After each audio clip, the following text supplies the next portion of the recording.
А сам Ибрahiming С YouTube ссылка. в Ютубе смотрел. Дек 2 минуты.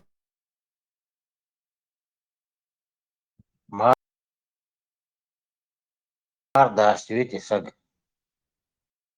Смарт, вопросы у меня, конечно, есть попозже.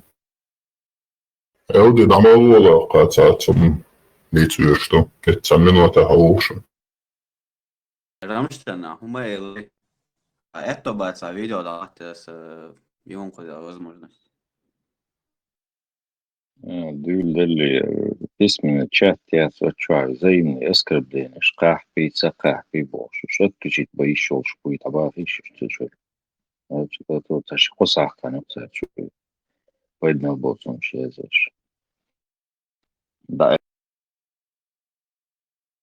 Чакита шварц. Müjde Эмили Бирзен. Müjde Эмили Бирзен. Русских имитирует, да? Родились и такие, Оли, такими родились, наверное. Это же исконно русская, арабская традиция. Друг друга, блин, поносить чуть что сразу, да? Того петушить себе. Очень древняя, кстати. СМБ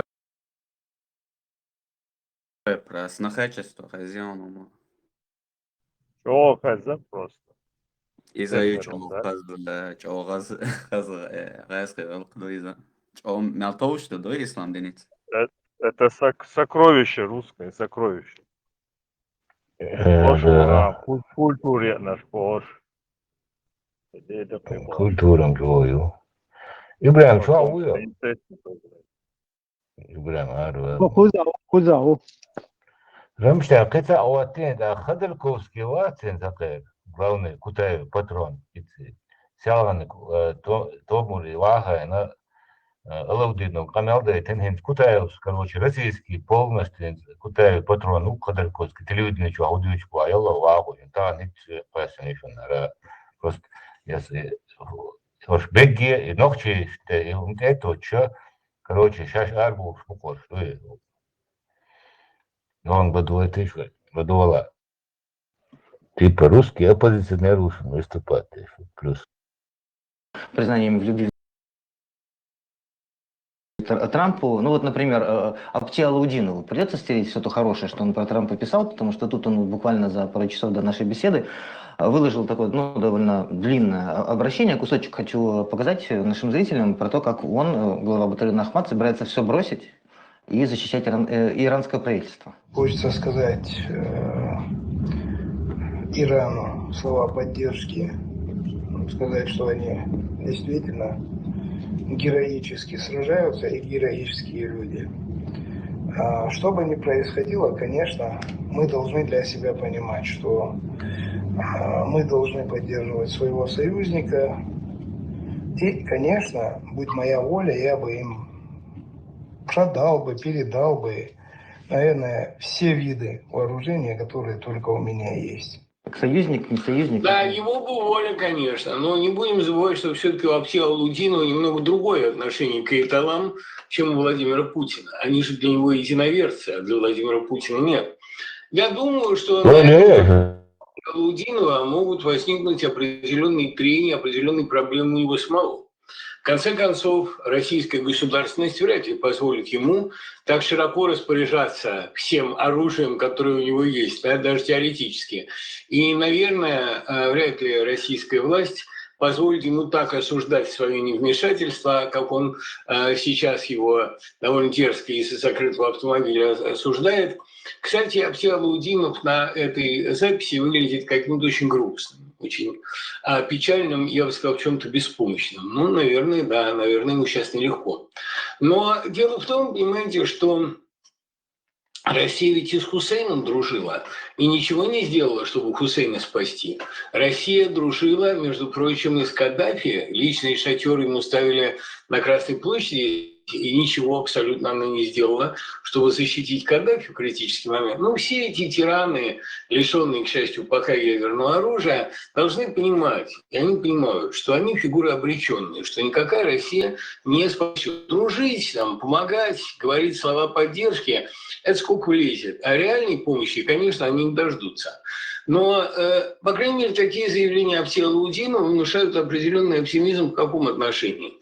Скорее всего, у Абсиалаудинова будут после этого проблемы, потому что он немножко больше себе позволяет, чем следует. Он немножко шире распоряжается русской помощью и немножко более радикально оценивает российские власти, чем ему положено. Я думаю, в ближайшее время ему найдут шанс напомнить. Кстати, уже напоминали после некоторых телодвижений в Украине, когда оказывалось, что они далеко не так хорошо воюют, как говорят о том.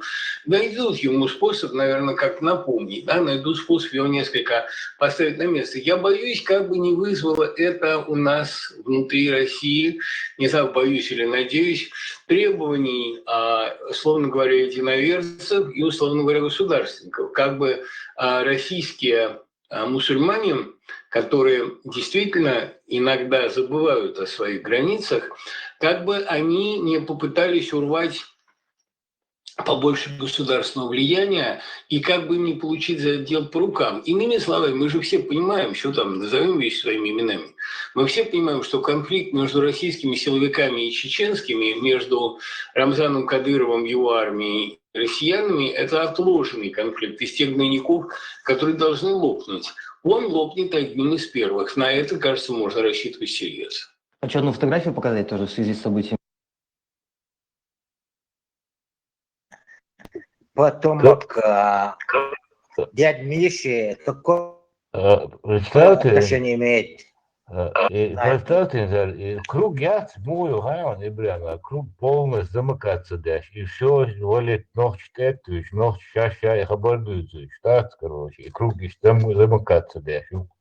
Это Россия дикнегер, штат, по рукам получит, мусульмане теряют гранички, цауш бубо, штат, и камел, духа кардеш, и штат.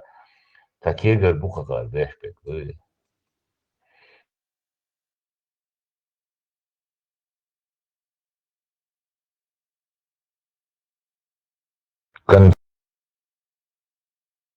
конфликт надо. Ну, конфликт российский, государственный, структур, с Кадыровой, структур, субконфликты, а конфликт и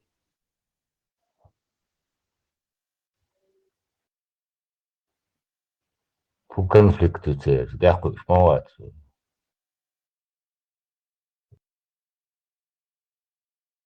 Что я вкусный был, аж был, и мог загоет такая, ну, загоет ты. Ишь общаешься, обалдешь, Лубянки, радуешь, полный рост. Ходорковский, Кутаев, Шевченко, Шаек, Георгий Аудос, Дебильский, Шатуфи. Болсы больше, болбаш бар. Продажда войник шпы подаваться шпол. И буду одеться. Выше шаболса биш бол, ша интерес я шбо. А войник шбо бог. И сейчас, Гибца бог, ладно, шабол чуляваш берш, чуляваш берш, сейчас чуахылларш, и камилш деш, ибрав, хылларш, тикток чуа. انت اعتادوش حلقة قناة ده سنتقل حيشل полностью подсказки сейчас и шук царючек да битау ма да шегердуш да ма да цар адыч оскута вали цар да адыч агара оксай шуа хожен ош и умрас председат и шташ бук Nani weynish michahbu weynish. Emel khillag yuha oz scenarite. Tabi oxbuk. دي عشان نوش يقول Россия дикюти это ночи бух Иран тентейтен да там был я российский гер дадовый ночи бух представил шталгабяч وليه было Derbu masana da buk weynish et. Ya hawberlas weynish o schilla bat. Ну, через них дошло канлам, его сорт хауслашать. Его оз обидца чубара, чубаршмуко. Войну куча единственное, цакана, выпой, дючтег. 24 часа тягал. Кайф, вот куда, ходить. Мос царь баба, шоко. Гуш моды там.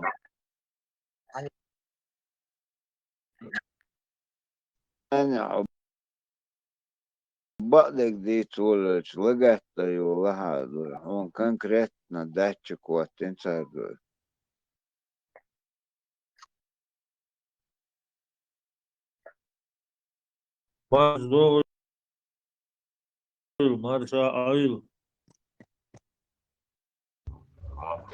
Derin нашего познания, какая швацам.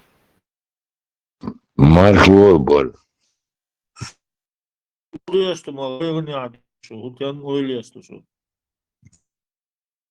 Знание уже малявший трех шуцар, ташел сквозь вистрауч, чкилер вистралицар.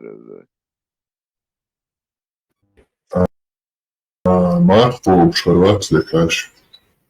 Кстати, Элди, заметьте, не Марфи был табло белчи, Дуисина вообще кезигна кулкуза. Питал что более-менее количество хулат. Так был теория, что духалки, напряги, дыс. Заметьте, не Nu gojan dokuājuši padoilē, kas itieši tā liels man būja.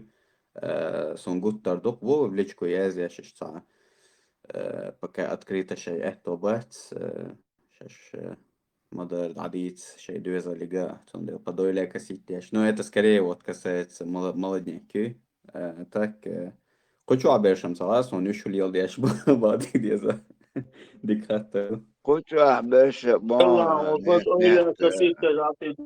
каситеш, шаш, хочу беш, хочу бон истербеш. Мархабата атагусо бокс, да. Лазер тир цеда весерно, халду тир дак. Знаешь, мока, будто Ибраим Вицер, вообще цвет салата, что моду Zeit ja, shit durch, ist wissen, das уже надо, schnapp, hier, чатаем, полил ты живешь. Так, вот видео, да, я хочу это, скажем, научное. А это амстан хавист хульсак, вот, тема это ёлшик.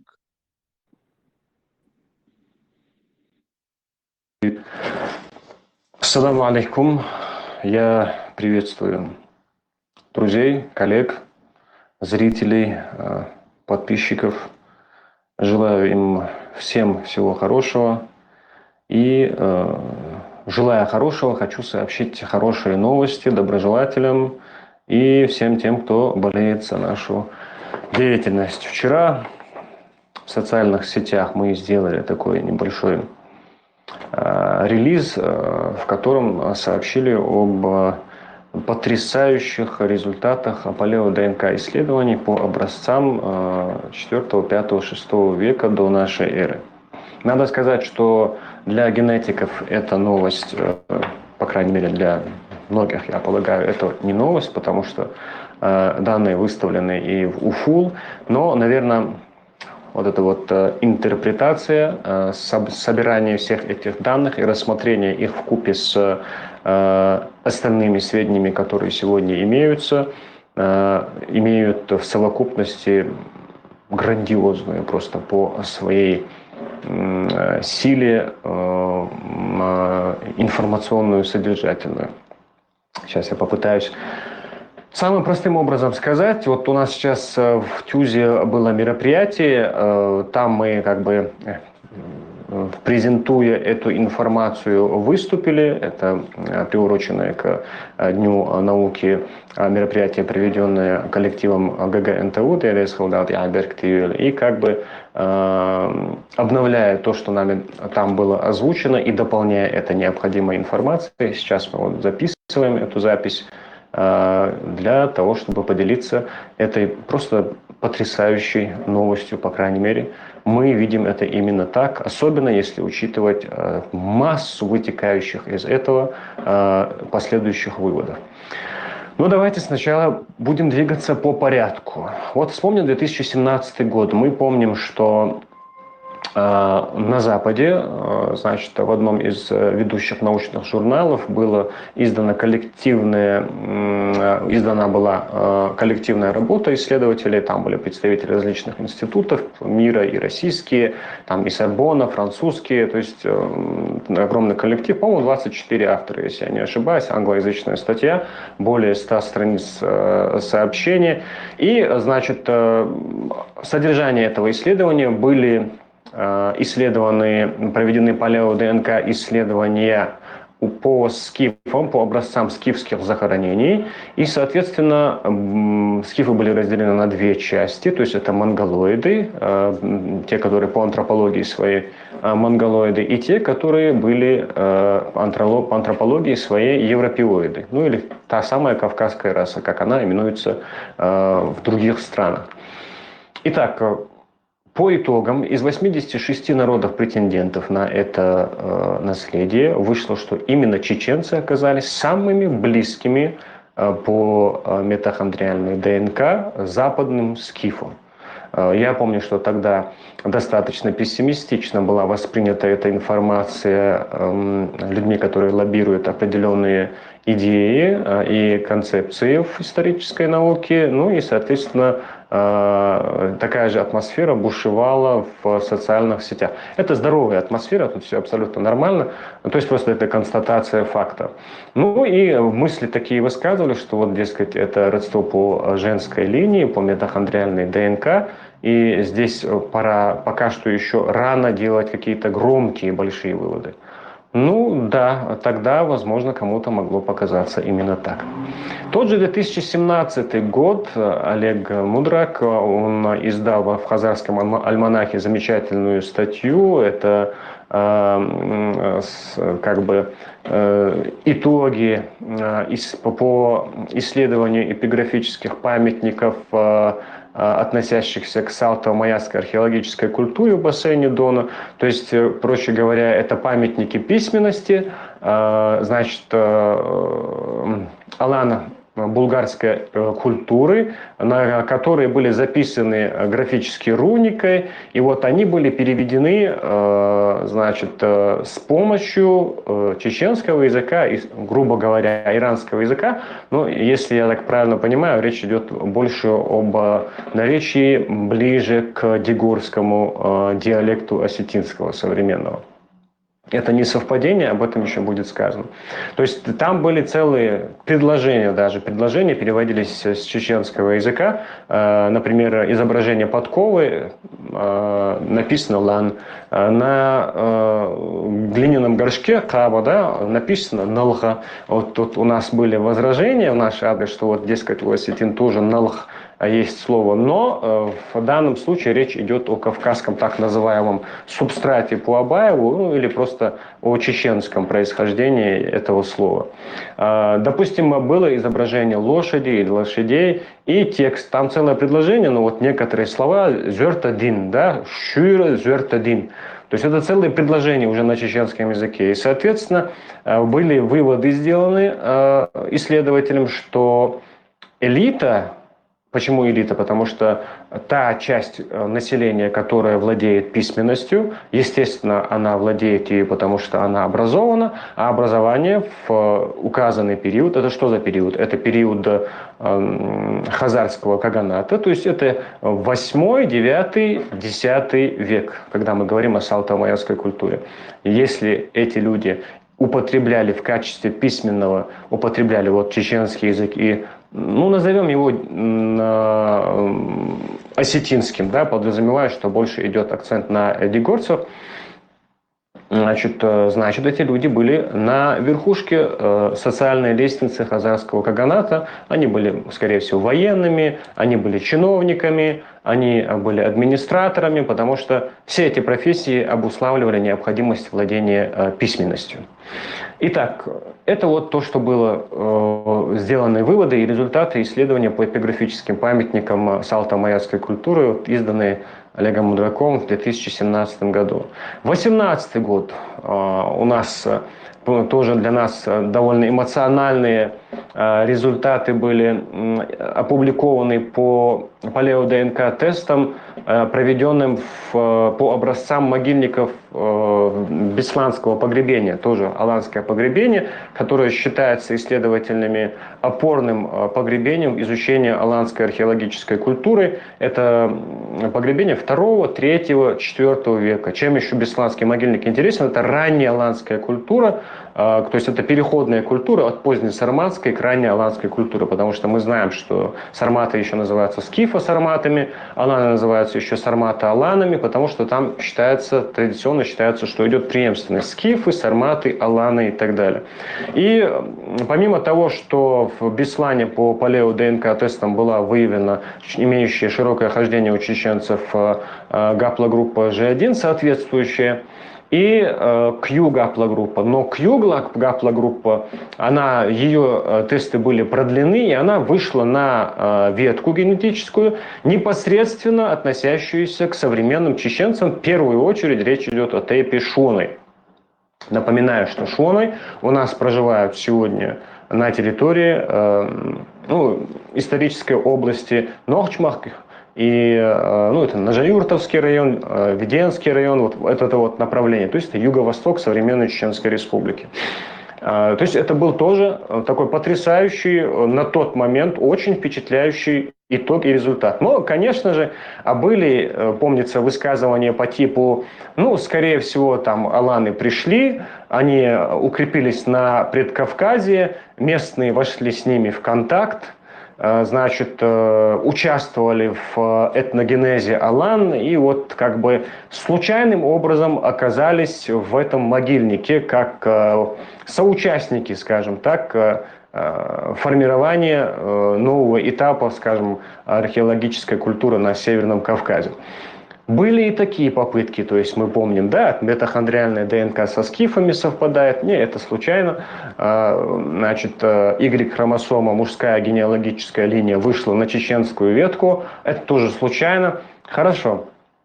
Что у нас дальше случилось? Случилось следующее. Буквально вот на днях замечательную работу провели наши археологи и генетики. То есть работу провели, что значит? Работа уже была давным-давно проведена, и мы знали об этом, мы упрашивали, чтобы была выполнена какая-то публикация, чтобы иметь возможность сослаться на эту работу. Речь идет о результатах палео-ДНК-тестирований различных могильников на территории уже Чеченской Республики. Это Дачо-Борзойский, это Бачиюртовский, это Беттимахкинский и прочие. Нас интересовало в первую очередь Беттимахкинское захоронение, это аланский могильник, если я не ошибаюсь, 7, 8, 9 веков. То есть речь идет вновь о том же хазарском периоде. И к нашему великому удовольствию, когда провели тест, углубили его, тест показал субклад, то есть ветку генетическую, чеченскую, собственно говоря, но не просто чеченскую ветку, а ветку, состоящую из нескольких тейпов, один из которых, вернее, 2 из которых до сих пор проживают в этом районе. Значит, а один из этих тейпов по-прежнему живет в этом населенном пункте. То есть фактически у нас получается, что если принимать Беттимахкинский могильник, грубо говоря, возьмем средний 8 век, 700-е годы, получается 1300 лет, да? 1300 лет, один и тот же тейп, грубо говоря, тогда он еще не выделился, судя по всему, из вот этой вот общности тейпов.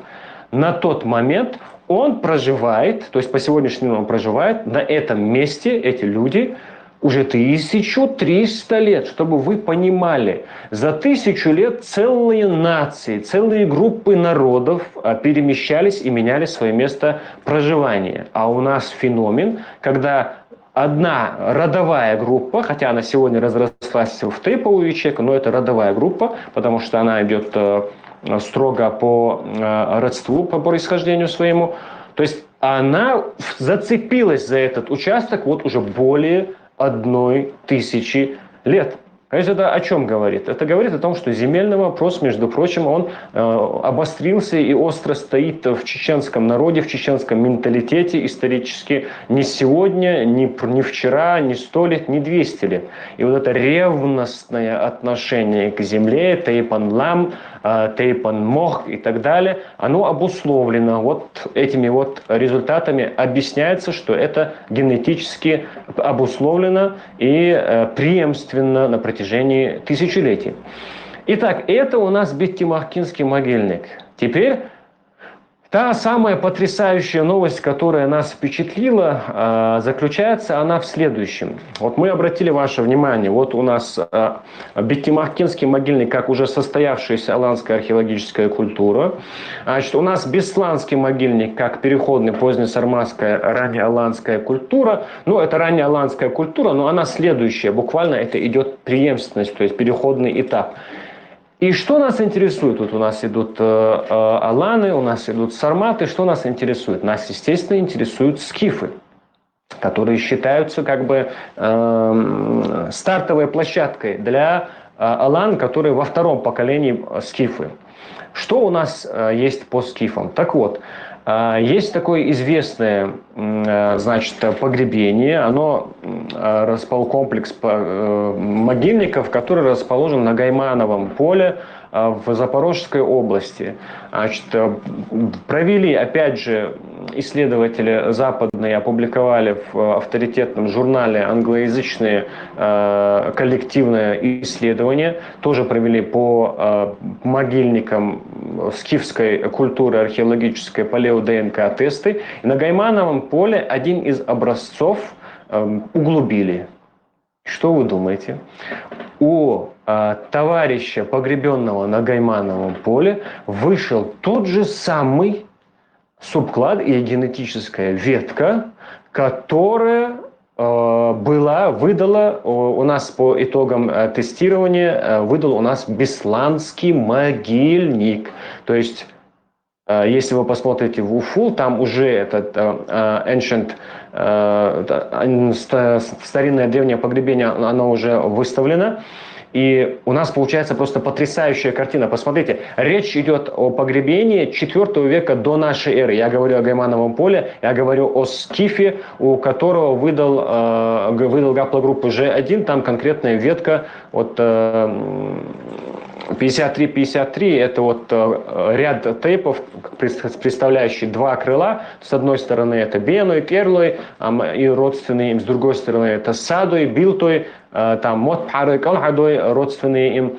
И у нас получается, что скиф, который жил 2300-2400 лет тому назад, он в том же генетическом субкладе, в котором находится Беттимахкинский алан, то есть между ними расстояние, сколько получается, вот с 4 века, то есть 300, да, 300 плюс, грубо говоря, 600, около 1000 лет расстояние между ними, то есть от Гайманова поля до Беттимохка по возрасту. И от Беттимохка до современности у нас расстояние более 1000 лет. Это потрясающий результат.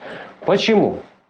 Помимо самого факта, что у нас сегодня есть генетическое подтверждение, что чеченцы, предки чеченцев были частью этнического массива, скифского этнического массива, у нас есть полностью генетически обоснованная картина, которая говорит о строгой преемственности от скифов, далее через позднесарматскую, раннеаланскую культуру, через Бесланский могильник и уже к Беттимахкинский могильник у нас идет преемственность скифа, сармата, аланы. Чеченцы, безусловно, у них и папа, и дедушка, и прадедушка, они имеют генетическое отношение к скифа, сармата, аланам. Это, на самом деле, это просто потрясающий результат, это победа.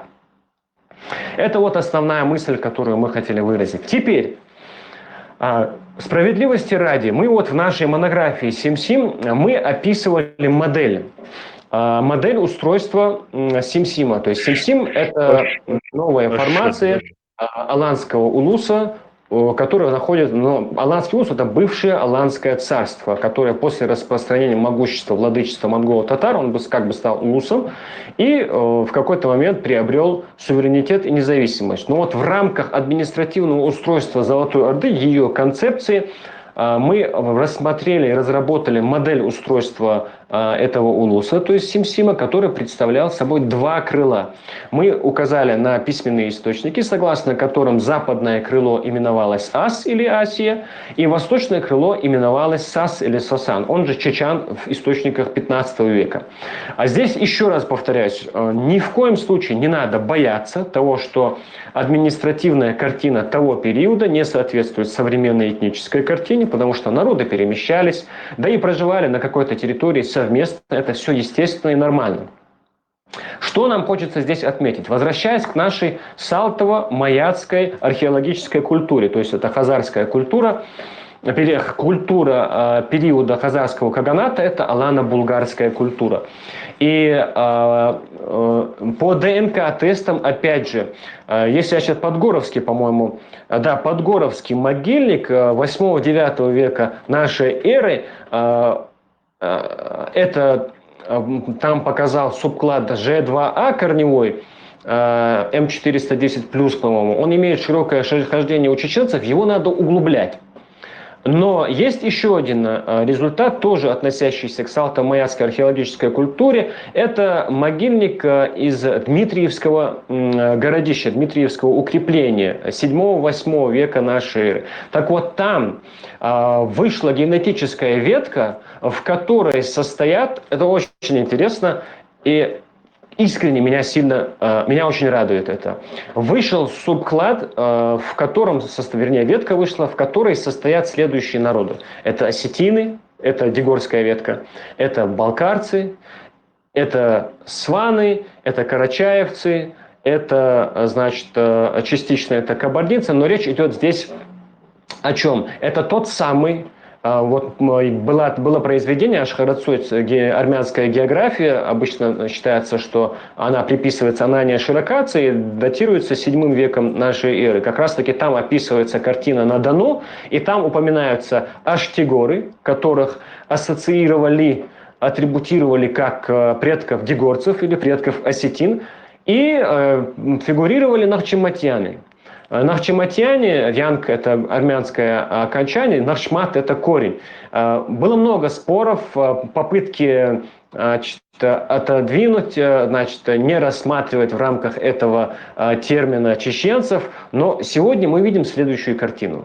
Армянская география 7 века полностью адекватна в описании или в упоминании, по крайней мере, ряда этнонимов на территории Донского бассейна, потому что это и есть салтово-маяцкая археологическая культура, которая показывает, что результаты исследований Мудрака, лингвистические, значит, картина, которая описывается в Ашхарацуйц, то есть это исторический источник, они полностью подтверждаются итогами палео-ДНК исследований, которые показывают, что действительно дегорцы, осетины и круг родственных им народов вместе с чеченцами были частью вот этой вот, были носителями салтово-маяцкой археологической культуры и были, собственно говоря, вот тем алано-булгарским этномассивом, представленным в бассейне Дона. И наша модель, которая была нами разработана и описана в нашей монографии Сим-Сим, вот вышедшей относительно недавно, в которой мы рассматриваем улус Сим-Сим как территорию, состоящую из 2 крыльев, то есть это Сас и Ас, или как мы сказали, Чачан и Асия, тоже имеет теперь, скажем, палео-ДНК исследование, то есть генетическое подтверждение, потому что мы видим следующую картину.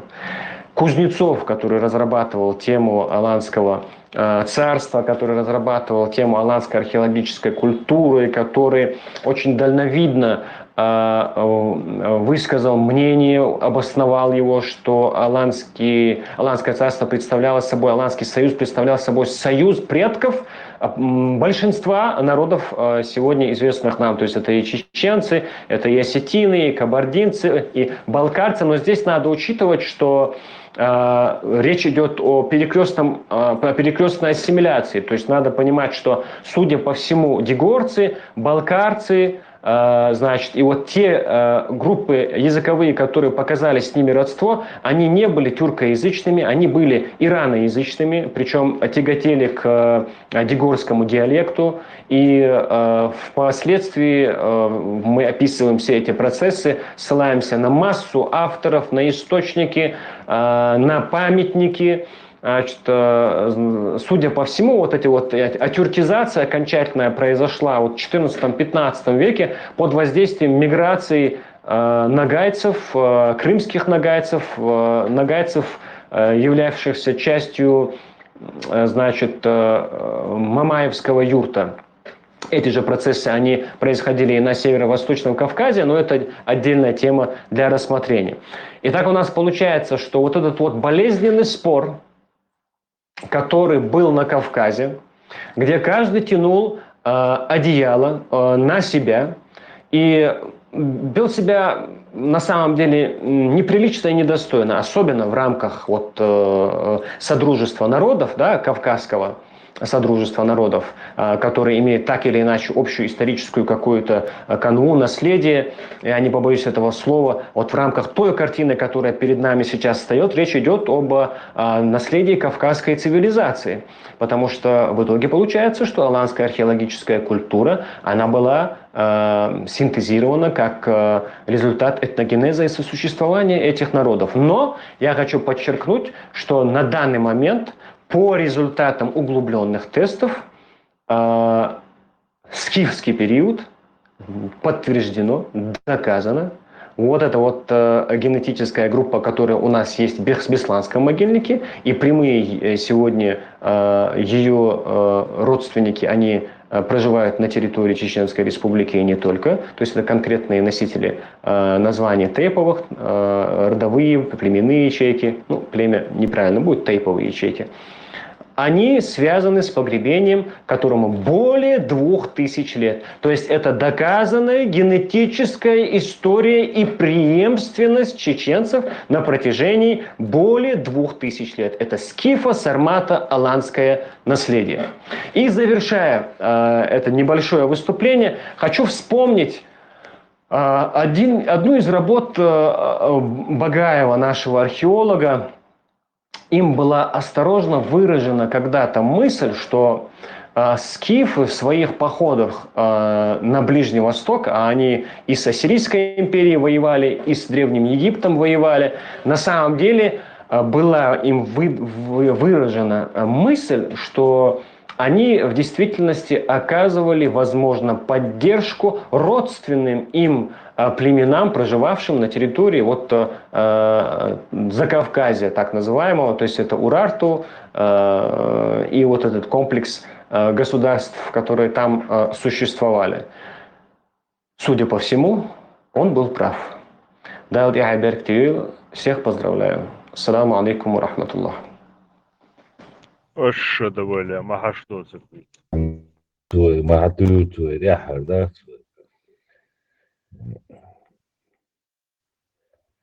Şimdi böyle diyor. Ne yazan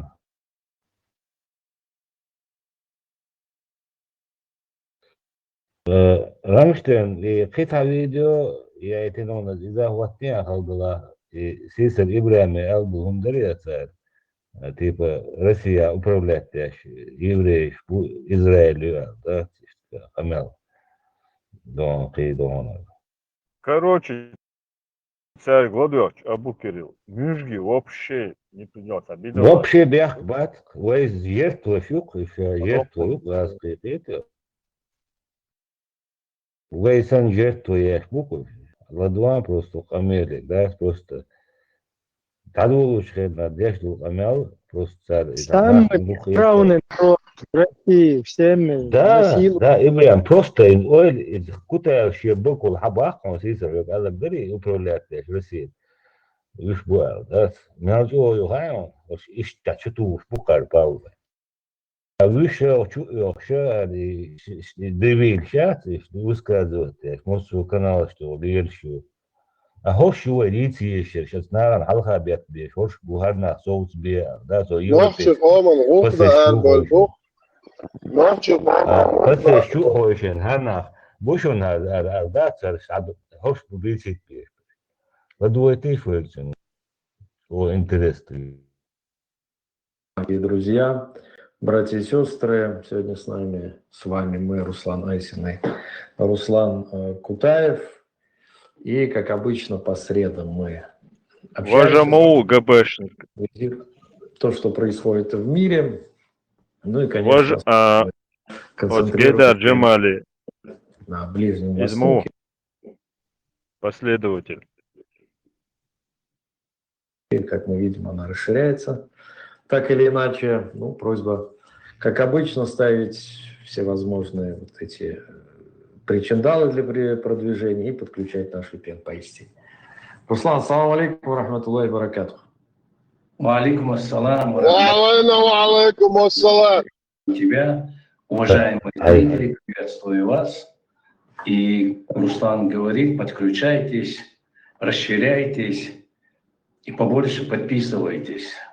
Подписывайтесь, чтобы масштаб нашего вот этого контента, он продвигался, и чтобы мы захватили больше аудиторию, территорию, чтобы нас слышали. Мы должны уже общаться и с европейцами, и дальше, и центральноазиатскими народами. Отчасти с нами они есть, кстати, на контакте, и нас смотрят они тоже. Да. Ну что, Руслан, сегодня подходит к концу 5-й день войны. Пока что конца края нет. Вот, сионисты вторглись на территорию Ливана, активно обстреливают и создали... И говорят, что, возможно, они захотят действительно расширить свою территорию, попытавшись отчасти реализовать вот тот проект Великого Израиля, про который, помнишь, говорил вот Хакаби, ты разбирал его интервью, Такеру Карлсону. Вот как ты видишь эту ситуацию здесь? Здесь очень достаточно уместно. Небольшие должны быть силы для того, чтобы именно в Ливане они могли бы сначала этот уже проторенный путь, они берут какую-то зону нейтральную, обозначают его, и потихоньку эта нейтральная зона какой-то территории народа или же государства, это становится уже управляемой территорией Израиля. Это уже практикуемое ими со времен 1948 года, не мытьем, так катанием или катанием. И они вот таким образом то покупают, то пугают, то выгоняют, то убивают. И эти методы, это прямые, скажем, лекалы их поведения. И поэтому, я думаю, вот сейчас, когда в Иран против Ирана они вторглись, ведут войну, какие-то наверняка были подразделения, которые должны были вот этот буфер обозначить для того, чтобы потом этот буфер взять под контроль. Наверняка они, понимаешь, они не думали, что они вот таким образом опозорятся в Иране. При всем этом план они, вот здесь они очень похоже действуют с Россией. Почему? Потому что Россия, они так управляют. Они ведут-то там тоже, они же этот, их не почерк и там, и здесь. И поэтому я еще раз говорю, да, они попытаются под этот шум, а если будет победа, то уж простите, а кто посмеет победителям делать замечания, будь это на юге, на западе, в воздухе, на планете, там, Марс, кто это может сделать. Поэтому они логически Я действуют. могу. Стиль поведения сионистов, и мы им самим даже можем рассказать, насколько хорошо мы их изучили. Eldama dayalıhım ya. Guş duyuşun, hoş buşun behkirdes. Etişu, hoş buşun behkirdes. Guş duyuşun hal. Россия, Ибрahim, сисер алек дагдо, Россия, Подожди, Россия кто мы изучили? Кто мы? ФСБ? Я не пойму, о ком он? кто? Или его ФСБ? казаки, народы Кавказов, народы. О них, о ком он говорит? Чечен, bu koku istiyor. Bu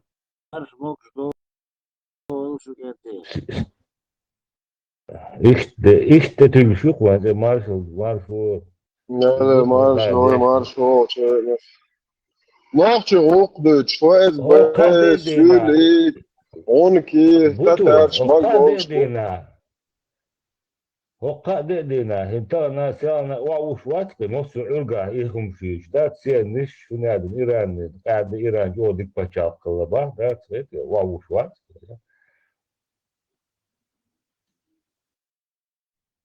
Hoş yoklar. Avrupa pasaya çok hoş. Nach iş talar ettiler. İdebil şey, hayriye, İdebil şu masumet tarih.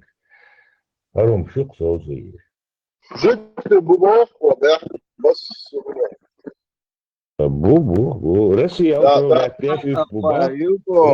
Rusya upravляет üç buba. Это Украина была больше газка, бяхбат. Россия захвачена юба. Это жертва еще русские.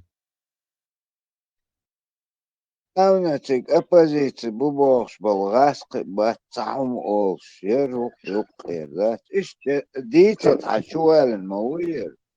Bak, sos barizm. Он хош салам маршал дуэли. Представьте, Ходорковский, Модорковский, Дердештег худох وقاورر الودينا فو شيشانتي خاوين حلاويرچ هو قاورر كروچ هرو شيشانتي خاوين تو اس نوخچ بودي هاسي مسنا بالب كروچ بو يتو ايش Eduk Ibrahim, eduk kamadan ilerleyiş bu kısa gayet. Держав, глава оказывается, хацахов.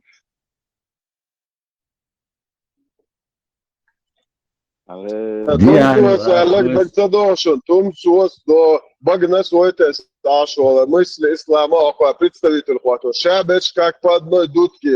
Россия оккупант, Россия, Израиль террорист, Израиль оккупант. Ас и бог инч аш алол бог, что инкархит ваш, да? Проститутш. Молодежь, я сюнгит алахит, эти и бахити. Инкархит ваш, будешь? Вот их задач, и кызы и бабьяш, аш bu jütkif ni Ходорковский, келехен, цунгер копеек шаыч, ашишын, jütkишкер. Busod mau. Пасэ чуа, шавеге жютки ушын от чуада, это 90%, жютки ушын от чуада, хундуйсу чтуа, на умшага, это.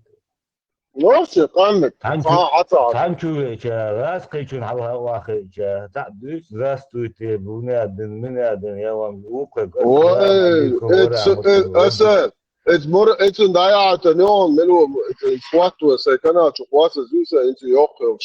Ibrahim swat no. Süek hayde kunaden, kunaden peybo. Şu ditan, jüptüçüm, brat on nita gavarit bost. Ayç, da, hadiş ayç. Üç çutu yaptı, çuyadeli. Он, короче, нita brat послушай бо, jüptüçüm. Представьте, brat.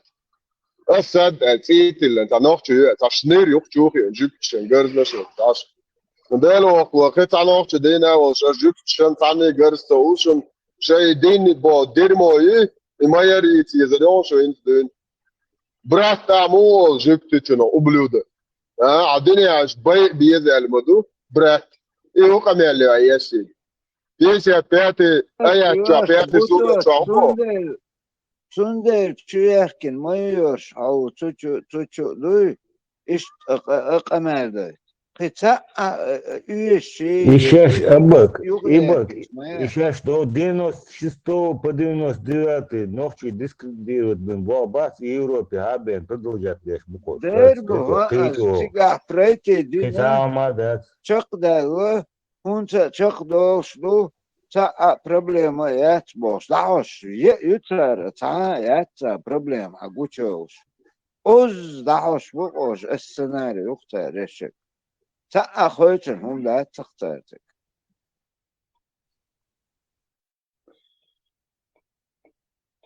В мировом масштабе, мукин халахит, ишдерхин, в мировом масштабе сирияқан, загнит, у нас كنت سياني شارع قنوت و чуаберш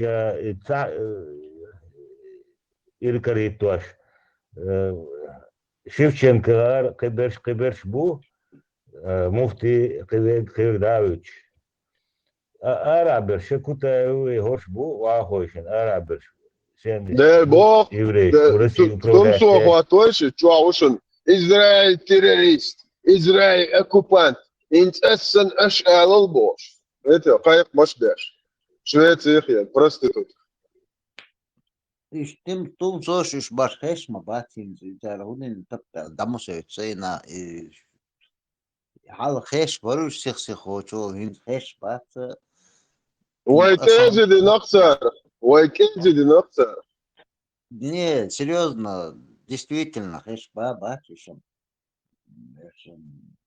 ну вообще бат он переш дайла все туши лаштек динвелс бето قداش دعده تعاقد ده مليون 300 بوابا عدل الله يا اخوة مليون 300 $3 الله يا اخوة حدا يتم بوابا اتشاح بقى خلاص دادي زمين مليون 2 مليون 5 مليون دعم دولي ну шесть бат халасын бат связи основной топ тенсиятся уже короче اسأله سيانسويتسا европейский шайл спецслужб за хвост плятся ой шайл европейский спецслужб бесплатно 24/7 террорист подростки шнырыш ФСБшный кахнаш шаек дайодыч мой бесплатно полный хвост плятся тунде дасоица да точно да скорее всего ну что топта за халасан эфира батюши ёбуш батюши уже явно гуш больше ну явно гуш по-моему ну гуш хулко чолока خبر تدي صراحة غدوش ناخما بيت غدوش ما بيت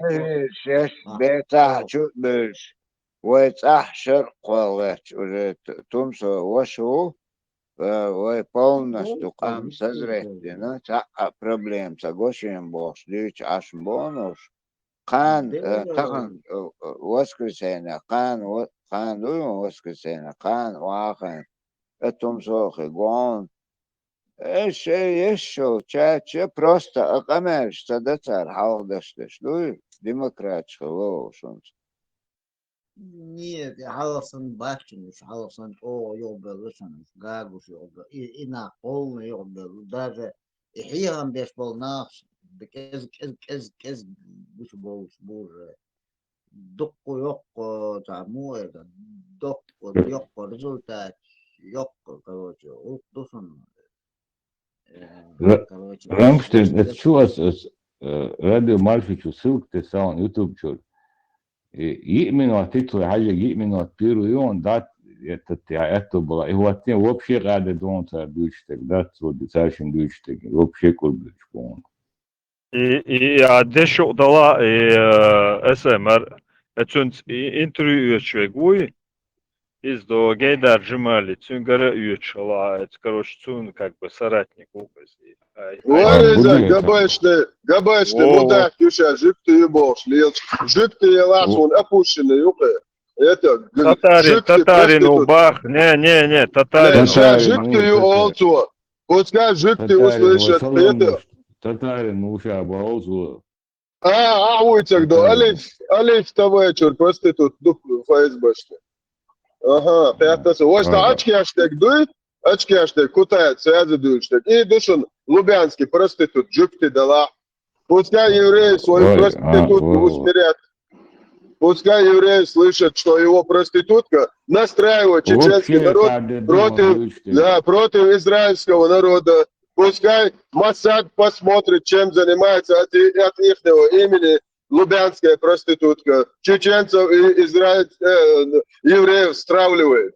Целые народы. Пускай поработает Моссад. Алло, 29-й, Моссад. Как слышно, прием. Het house het jo интересный рамел душен, да, чтоб все рады до что. Хочешь буксу услуги, в первую очередь. Да, то больше, короче. Да, ты говоришь, да, биг говоришь, да, дигни говорил. وي ال ده اتو باي وي ال شو هو يستروش ما تصدق Ну, ist awesome, some shoes on it, да. وخو خشوا عاوش يستخل شلا خشوا عاوش وي ده اتو باي وي قوما وي ال Ладно, выйду да, мола, иншаллах. Выйду, иншаллах. Уговорил, боя. Уговорил, уболтал, короче говоря. Выйду.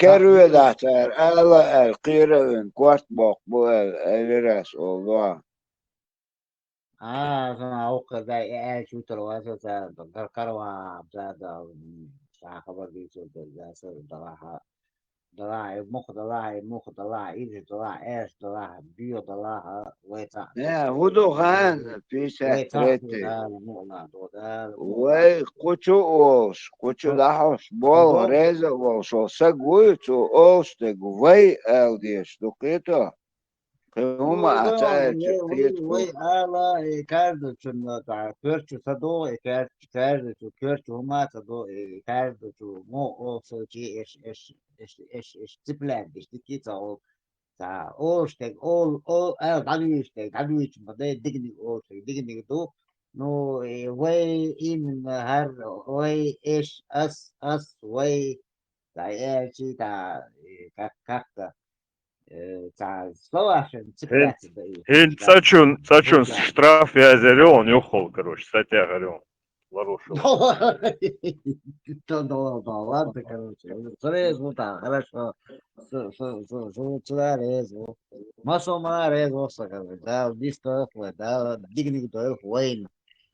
Да, вой мабох, вой дагу мабох, харо, мисто. Садого бобох, шудого мабох, вой цадак хейцуна, да, эстинта, цадок хейцун дегги. И вы мыл и цадок отчал дискуш, отчалуш, бегит и чарлуш, и домлуш, данисто вой дегги. Амин. Цандак туа, и цандак туа, масу. Дукас, Сава да, стоп, оствешал, Allah dēļ savu vai tam paimar pedofil, 32 savu hadis tītojuši. Dēļ šie dēļ mola Allah kan tīrē, Putinin tīrē, Adel Luxo, Ben Salmanin tīrē. Sobudi, klausies. Padomā, būs to hulkai.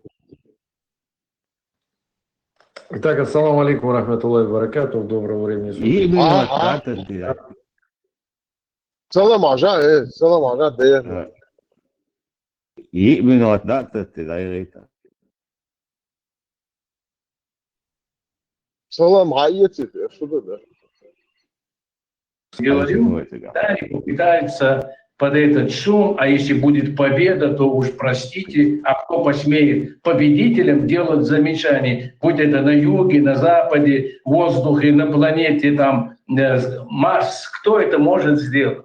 Поэтому они логически действуют правильно. Это стиль поведения сионистов, и мы им самим даже можем рассказать, насколько хорошо мы их изучили. Ну да, собственно говоря, есть подозрение, не то что подозрение, Такер Карлсон опять-таки заявил о том, что и в Катаре, и в Саудовской Аравии были арестованы агенты Моссада, которые готовили террористические акты и диверсии в этих странах. Получается, что они хотят полностью разжечь территорию, они хотят полностью погрузить исламские страны вот в огне, фитне и так далее, и реализовать Мухачен. И так и кажется, ну, Мухачен вообще бьет ФСБ, Путин и доста ушами, да? Но они сейчас, давая анализ происходящего, Такер Карлсон так шадя относится к Трампу, он пытается его не то что там обвинить, а немножко оправдать, что Израиль его сделал заложником. Ну, я не совсем разделяю эту точку зрения. Да, они его, конечно, он там штаны наложил, они его напугали, без сомнений. Но это трусоватый. Его может кто угодно, в принципе, напугать, кто к нему имеет доступ. Вот интересная информация передается от разных экспертов, если так суммировать его. О чем это говорят? Израиль передавал Трампу, они говорят, сфабрикованные разведданные. То есть Израиль, они говорили, вот в преддверии начала войны Ирана, они говорят, у нас точные разведданные, мы сейчас точно знаем обстановку. Например, Ларри Джонсон, известный американский эксперт, говорит, что Израиль, согласно того, что Нетаньяху передал Трампу, там было сказано, что 80% иранцев ждут и не дождутся, пока не придут Израиль и американцы, чтобы восстать и свергнуть режим. На основании чего они это делали? Это медиа-группа Нейн Эйн, Голландия, и другая же тоже медиа-группа Висион, Висипейн, Нитай, Юсюс Эйн, это очень большое название, это канадское. Они, как выяснили, как утверждает тот же Ларри Джонсон, они финансируются и содержатся на деньги ЦРУ. А премьер-министр Израиля Нетаньяху, основываясь на их исследовании вот этой голландской и канадской медиагруппы, он представил ему данные и сказал: Трампушка, ну ждут не дождутся, просто не дождутся. Мы просто выстрел сделаем, и там будет все сделано. И теперь тот же Такер Карлсон, совершенно верно, ты правильно говоришь, Такер Карлсон, выступая, сказал, что действительно эта информация, они не хотят, чтобы она вышла, но он, имея доступ к информации, он говорит, что в Катаре и в Саудовской Аравии фактически захвачены агенты Моссада, которые планировали взорвать гражданские объекты в этих странах. Но, видимо, они захватили не всех. Дело в том, что недавно мы знаем, что в Саудовской Аравии был взорван один из нефтеперерабатывающих заводов. В связи с этим иранское правительство сделало заявление, передает иранское информационное агентство Таслим. Иран не наносил удары по нефтяному комплексу в Саудовской Аравии, это сделал Израиль. И вот таким образом мы начинаем потихоньку выяснять. А Иран, он достаточно последовательно и точно наносит по целям. То есть они ошибиться не могут. Почему в Саудовской Аравии они полностью раздербанили?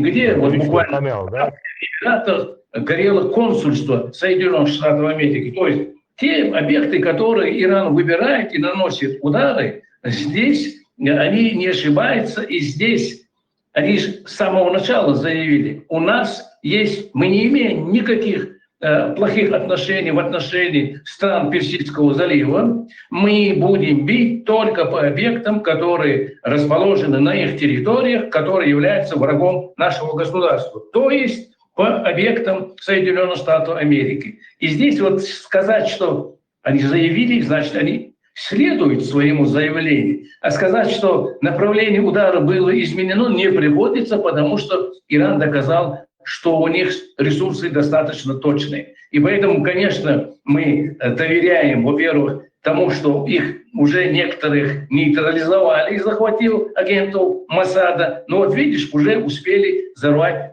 нефтяной нефтеперерабатывающий завод в Саудовской Аравии. Но спецслужбы, они должны работать, они должны выявлять, чтобы не попадать в просак и чтобы потом ложно не обвинять Иран. И поэтому все сложно, все нагнетается. И во всем мире мы видели, все наверняка видели, наезд Трампа на премьер-министра Испании. И как премьер-министр Испании очень достойно объявил, он сказал: мы уже прошли практику и имеем опыт, как вы не по праву, обманув нас, применили оружие против Ирака. И потом даже не извинились, сказали: просто мы ошиблись. И вот госсекретарь при Джордже Буше, как его вот этот пробирку даже показывал, все, вот мы... Нет, вот он афроамериканец. Нет. Ну, потом по ходу вспомним.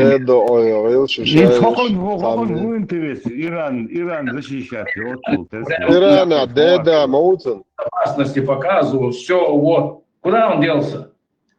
Эту пробирку ему надо в одно место ставить. В одно место, он миллион Вот этот Пау, куда он ушел? 1 миллион населения уничтожили. Они убили 1 миллион человек. И теперь все тихо, Джордж Буш и он будут тихо. А 300 тысяч минимум не говорит. Я что, не могу. Русский демократ.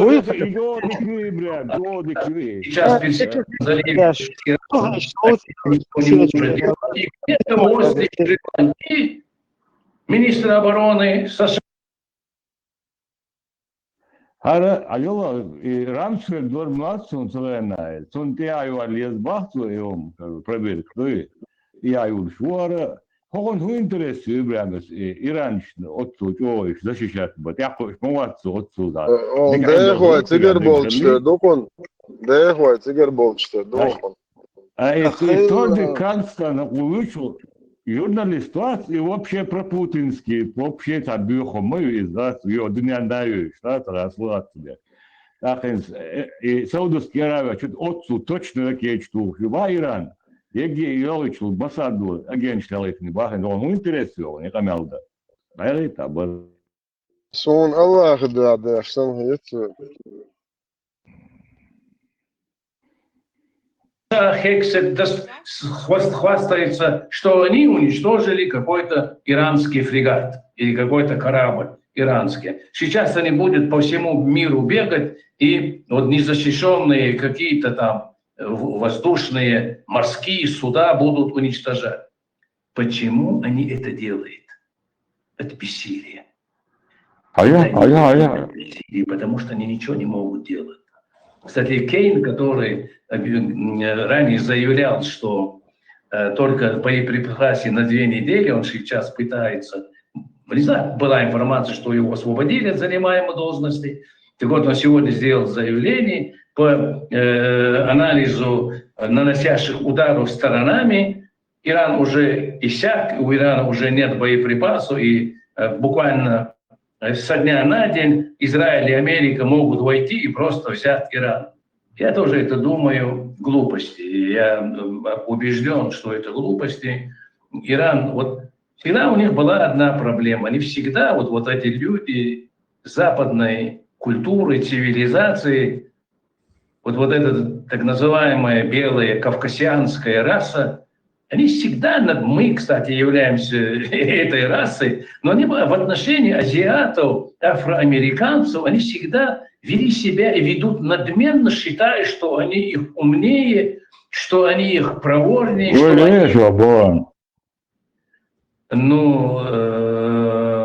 Это не соответствует. Хотя сионисты прокладывают вот эти все дороги и вот эти линию поведения западной культуры, цивилизации, они сами-то не относятся к по своему происхождению к людям белой расы. Они же как раз и есть одни из тех, кто в том же Египте там, ну и так далее. Они же определили родину, и в том числе и в Палестине, по крайней мере, как они утверждают.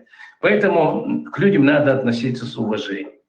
К людям надо относиться, не пытаясь умолить их достоинство.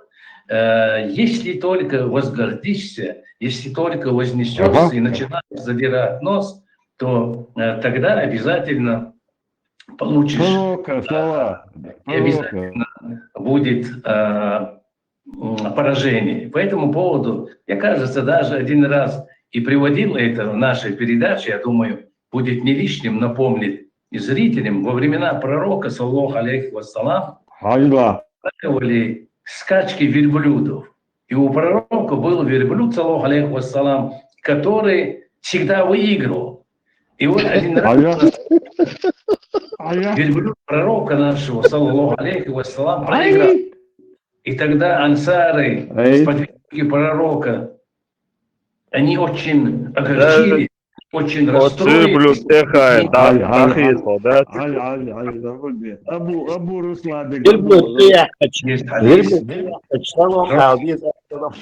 Все, что существует.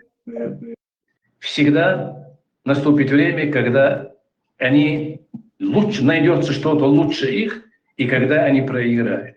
То есть как бы кто бы ни возносился бы, как бы кто бы ни говорил бы, что он приближен к трону Трампа, как бы кто бы ни говорил бы, что он фараон и строит пирамиды, чтобы подняться выше облаков и оттуда обманывать египтян, что он Бог, что бы они ни делали бы, все равно, если даже башню в Вавилоне не получается тягаться, есть закон Аллаха, и все будут проигрывать, высокомерные, напыщенные,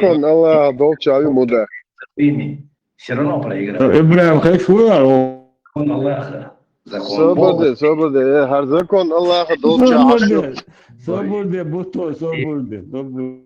Надо верить в Бога, и тогда не попадешь в просак. И тогда будешь вот той дороге, которой, в принципе, надо следует устанавливать свое поведение.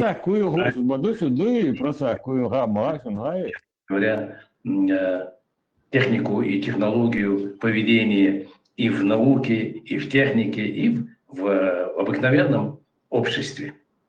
Вот такие, Руслан, дела. Испании. Это вот пресс-секретарша Трампа Левит, ну там Моника Левинский, тут у этого Левит, ну понятно, типа, да. Заявил о том, что все, мы нагнули Испанию, Испания согласилась с нами сотрудничать по военной сфере. Ну, типа. И тут я посмотрел, официально есть заявление испанского правительства, что ничего мы не соглашались, ребята, что вы там сочиняете. То есть они вот настолько лжецы, ведь понятно, что этого не утаишь, что это вот...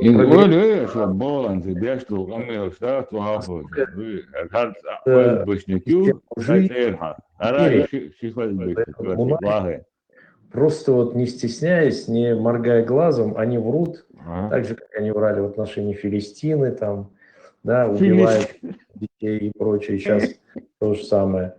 И там Левит говорит, ничего подобного не было, мы не убиваем гражданских людей, значит, американцы не участвуют в убийстве там гражданских лиц и прочее, хотя сами же американские лица, депутаты, там, ну, конгрессмены, сенаторы говорят, что это беспредел. И вот Берни Сандерс, он прямо заявил о том, что фактически Сатаньяху вынудил Трампа заниматься геноцидом в Газе, что он Трамп это поддержал, все, и 2 года они участвовали. Сейчас он его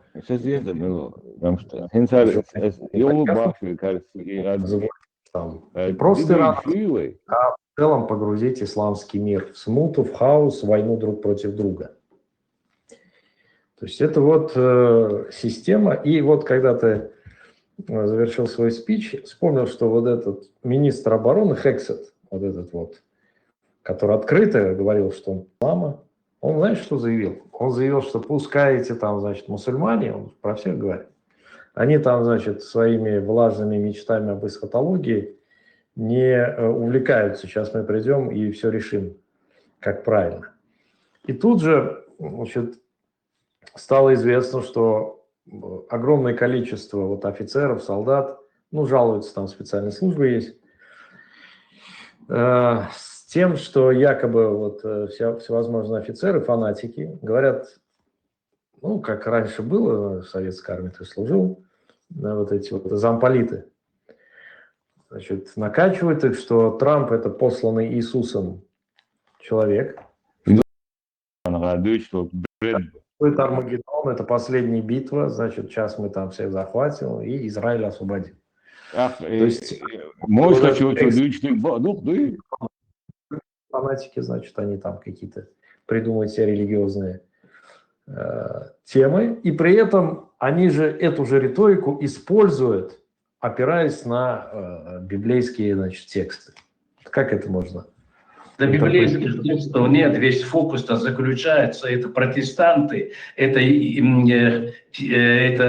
сионисты, евангелисты придумали, ведь сейчас же очень интереснейшее идет расследование в самой Америке. Как правило, вот эти люди, которые вот эти церкви создали, куда ни посмотришь, все возглавляют бывшими военными. То есть вот эта военно-промышленная мафия, которая фактически управляет Соединенными Штатами Америки, ставленники Израиля, сионисты, они создали вот эту церковь, которая сейчас именуется как протестантская евангелистско-сионистская церковь. Это они, это же ересь. И ведь когда тот же Такер Карлсон, когда общался с министром, послом Соединенных Штатов Америки в Израиле, он же тоже задает вопрос, когда они говорят там, что, образно говоря, не поцелуешь пятку, каблук Нетаньяху и израильтян, и вам рай закрыт. И вот это сумасшествие, они всегда задают вопрос, где это вы нашли? А это исключительно изобретение этой церкви.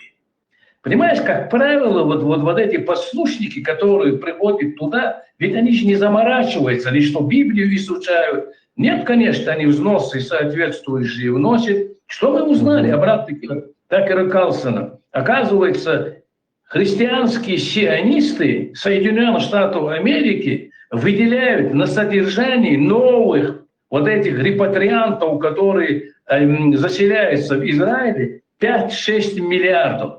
То есть они, христианские сионисты, платят деньги евреям, которые приезжают в Израиль, которые выгоняют христиан. Давайте за мусульман. Они нас не любят. За нас мы не говорим. Христиан, западный берег реки Иордан, они их выдавливают оттуда изгоняют. И еврейские поселенцы это делают за счет денег американских христиан. И вот сейчас идет разоблачение. И сейчас идет разоблачение, и получается, что пастыри вот этих церквей, которые нашпигованы, вся Америка, они являются военной. То есть это, как говорит Кэндис Уаймс, это военная операция. Вот создали такую церковь, это и есть военная операция, которую они проводят, успешно проводили. Они все захватили, они всем управляли. И, конечно, приходил, можешь себе представить, когда, откровенно говорят, Нетаньяху управляет Конгрессом Соединенных Штатов Америки. Законно, больше это. Законно, чувак, Нетаньяху. Конгрессом, а Трамп нет. А Трамп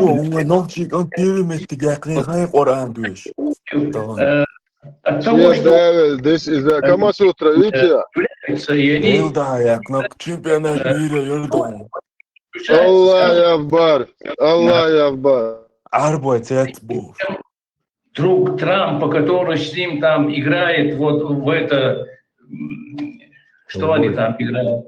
Да, гольф играет там. лидер республиканцев, и Том Круз, или Чак Шумер, руководитель демократов. Казалось, они в разных вопросах готовы просто друг другу глотку перегрызть. Как только становится вопрос про Израиль, как Шумер и Линдзи Грифс готовы целовать друг друга, они ублажают, они там буквально в этом вступает какой-то враж. Иран фини, это лат морвят плохо, воли дони, да, это лат. Теорион социальный, ты шатсон, говорит, ну, а с Богу дона, харш дуар сволочь, да, схет еще, але я так иду, харш дуар тварь шлюи, харш после чухойшен, да, хабаршуич, да, алга, вы молодой, их вахайна и يقاميلش يود دبيد شو يوروبا وسان داش دوير يقاميلش حد داش وشوريلش قاميلش داش يدبيد شو ذات اسمع الله يخزكم دولتش عيار كنت إذا دو إيران ما بيحصل إيران لسه هذا الشيء بيش بقى الدنيا просто تبوش تبوك الله عنه правильно. Нет, еще погиб,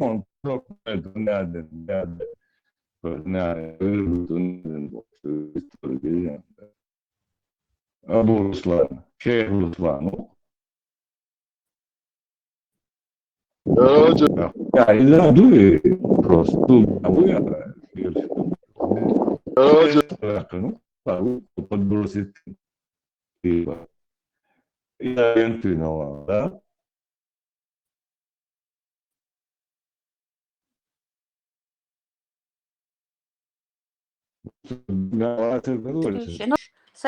Я чуаром, да.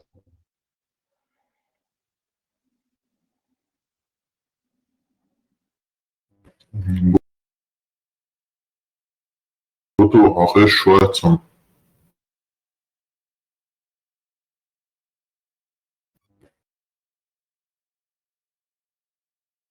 Да, кышку.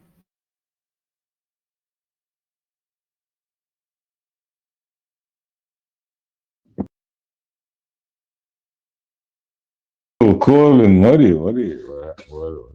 فرق تغينا قص سكرتير صنع ثاني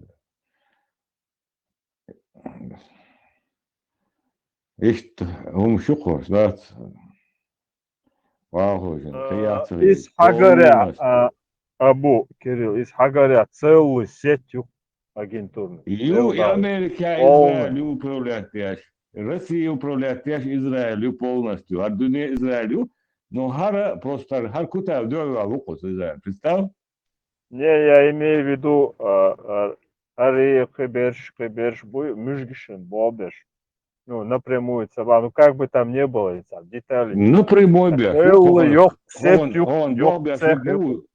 Ходорковский мовок, кисинаш делал швег, председатель, после, да, и могу. Это?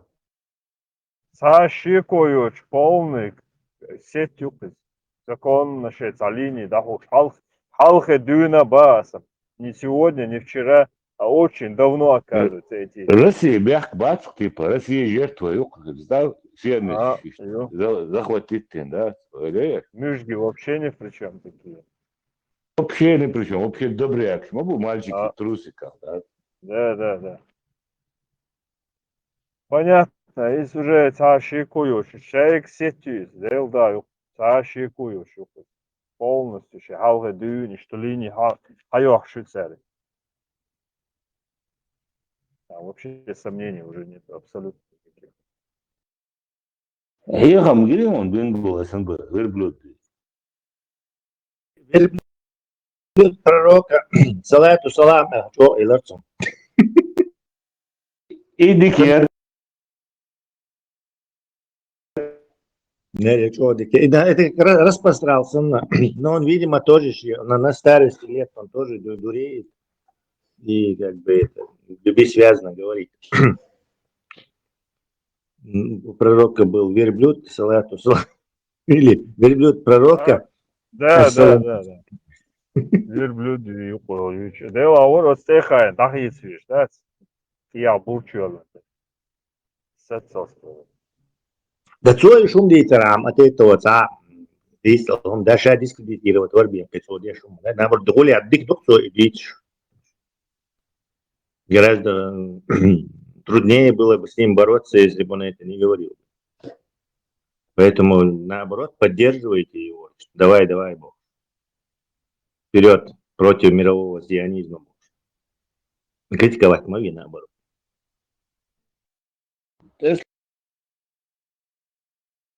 Иран удик бобин хокон, дякую, шмоватцо, использование. Ну, может, я не знаю, какой-то еще. И мне кажется, в этой ситуации не столько какая-то любовь к Ирану, а ненависть к США играет значение, или к Израилю. То есть неважно, кто против них, ты будешь за тех, кто против Израиля и США. То есть ее, По сути, Тесла, да, Ойлич, ну то убери там имена, там вообще лицо там, убери полностью с мюжикшен дизек дүйшуп, полностью цен дизек дүйшуп. Вот. Кто бы говорил, допустим, моста Уатсо дизек дешуп. Бютигам то из Аудал Векс, он нос по ветру держит. Американцы изменения, что скоро там будут очень большие изменения, и это расклад сил там сильно поменяется. Что старыми методами информационным, полностью информационный, сейчас старыми методами править дальше не получается. Поэтому в Америке будет большой передел сфер влияния в этом вопросе. И хорошо, если там какие-то фашисты не придут, как Гитлеру замясануться, потому что на почве этой ненависти могут прийти действительно радикальные. СМ микрофон летен, то есть слышно, как кричает Ёж. Хэш слушал. Почему хэш фоном? Мобильный. Он датчик, да. Он просто знает, что в курсе этих новостей, что в Америке идет очень жесткий замес между этими разными лоббями и декорнователями. В конце концов, вот этот процесс там уже запущен. И эта война, она ускорит вот этот передел влияния и смену вот этих сильных мира всего, скажем. Информация, дикёхан, ям Тесла. Он нос по ветру держит, чем за это. Ну, Тесла, и тем не менее, ладно, это тоже учить. Тем не менее, именно от Мюжгишен, цен дизек дүйшмоу, именно цен на руку дек дүйшмоу. И цахать. Мюжгиша очень хитро сейчас работает. Мы должны помочь Ирану, бедный Иран, бош. А на самом деле именно этот Иран, просто-таки до одного места. То есть наоборот, чем больше будет в Иране, пусть они там завязнут, как в Вьетнаме, Дик-дук могли. Наоборот, им нравится очень, что в Иране возникла всякая война в Ираке, в Иране. Так срочно, Ираке, он дальше, это тоже было на руку Русне. Цены на нефть. Советский Союз развалился, когда вот Рейган с королем Саудовской Аравии до $20 за баррель понизили цену. И нанесли страшный удар Советскому Союзу. Так, представьте, любое действие, вы посмотрите на него вот с этой точки зрения. Любое действие, которое поднимает цены, ради чего бы это ни делалось, это на руку Путину. И любое действие, которое опускает цены, это против Путина. Все, Тесла, Путин сказал телевизором. Все равно 2027 года нефть, газ, сатуры, а что Европа, мы уходим с этого рынка, а то он ходит с Иран, орехка, заявление. Да, и я шури, короче, вам понтоваться. пока что и Белый дом, и Хайри группировки, Трампи, Хексити, возможно, Руби, Эрбол, Пал Хирбориш. Ярость Эпштейна операции захлебнуться на счастье, не знаю, что там будет уже. Бомба шдаю, всю инфудирду, наземные операции. Явал Шаба, Хекситу, Рубиос, Мегардатсун, Зюйтериатсун, Хобостун, Коч, Яхшу, Изволшах, Тасвелла, еще.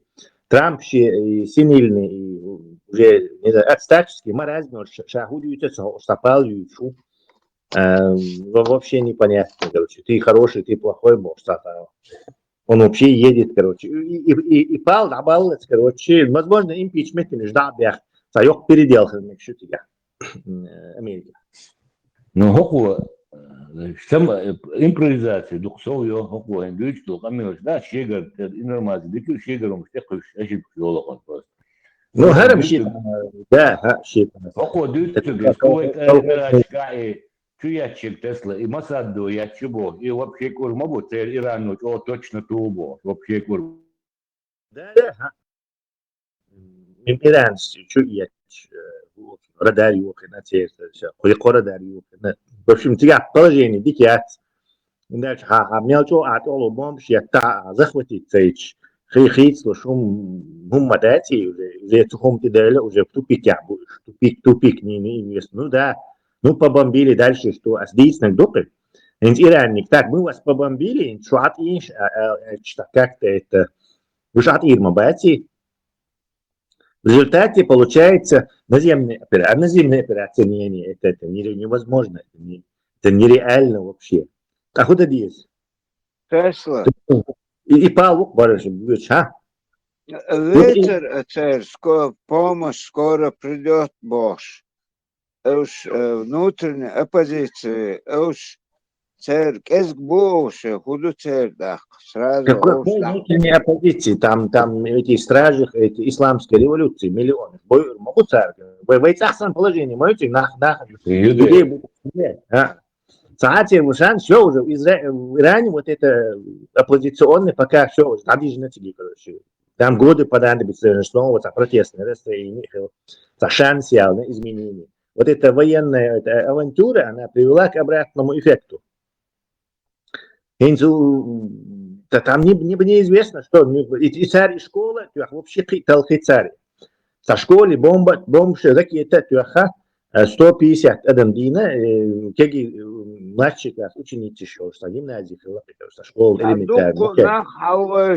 Уже сын и босса, момент, Это был момент, и Б.А. не снова добежин на это было 2 месяца назад, короче, ты сейчас интуич модуэ.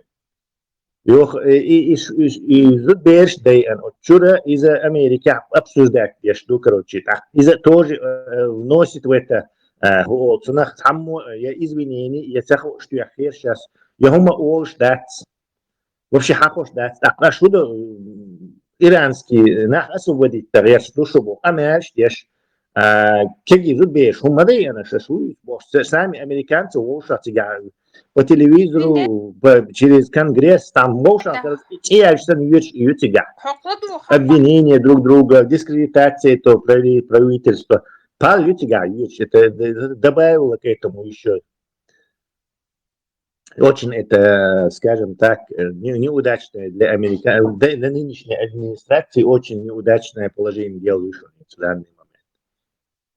И вот первые вот эти, прошло первый сокрушающий удар, все там, и тогда сейчас начинается трезвое вот это долгосрочное развитие. И протесты я был на Бейнстан, просто лед, шабек Бейн, дама бахитар, индарва, когда ададин, мотосигар.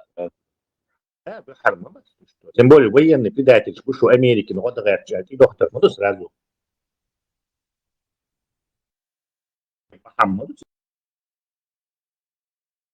Вообще. Аллаху Акбар. На это вообще шансов нету никаких.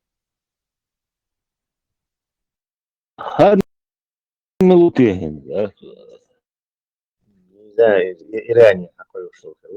Уже там буквально сидят. إيران تورتي تسلا إيران روسيا خبروسك قدر ما تصنع ساعة عاشي Батуч, наверное, американский самолет, халит, Бахантер Бук, наверное. إيران شبات Даной Суадис إيران شبات تسلا روسيا عاشبول إيش арабы, короче, праздник устроит, ден Хамини вина, да, короче, إيش حليوت عدلو حليوت شبهكن.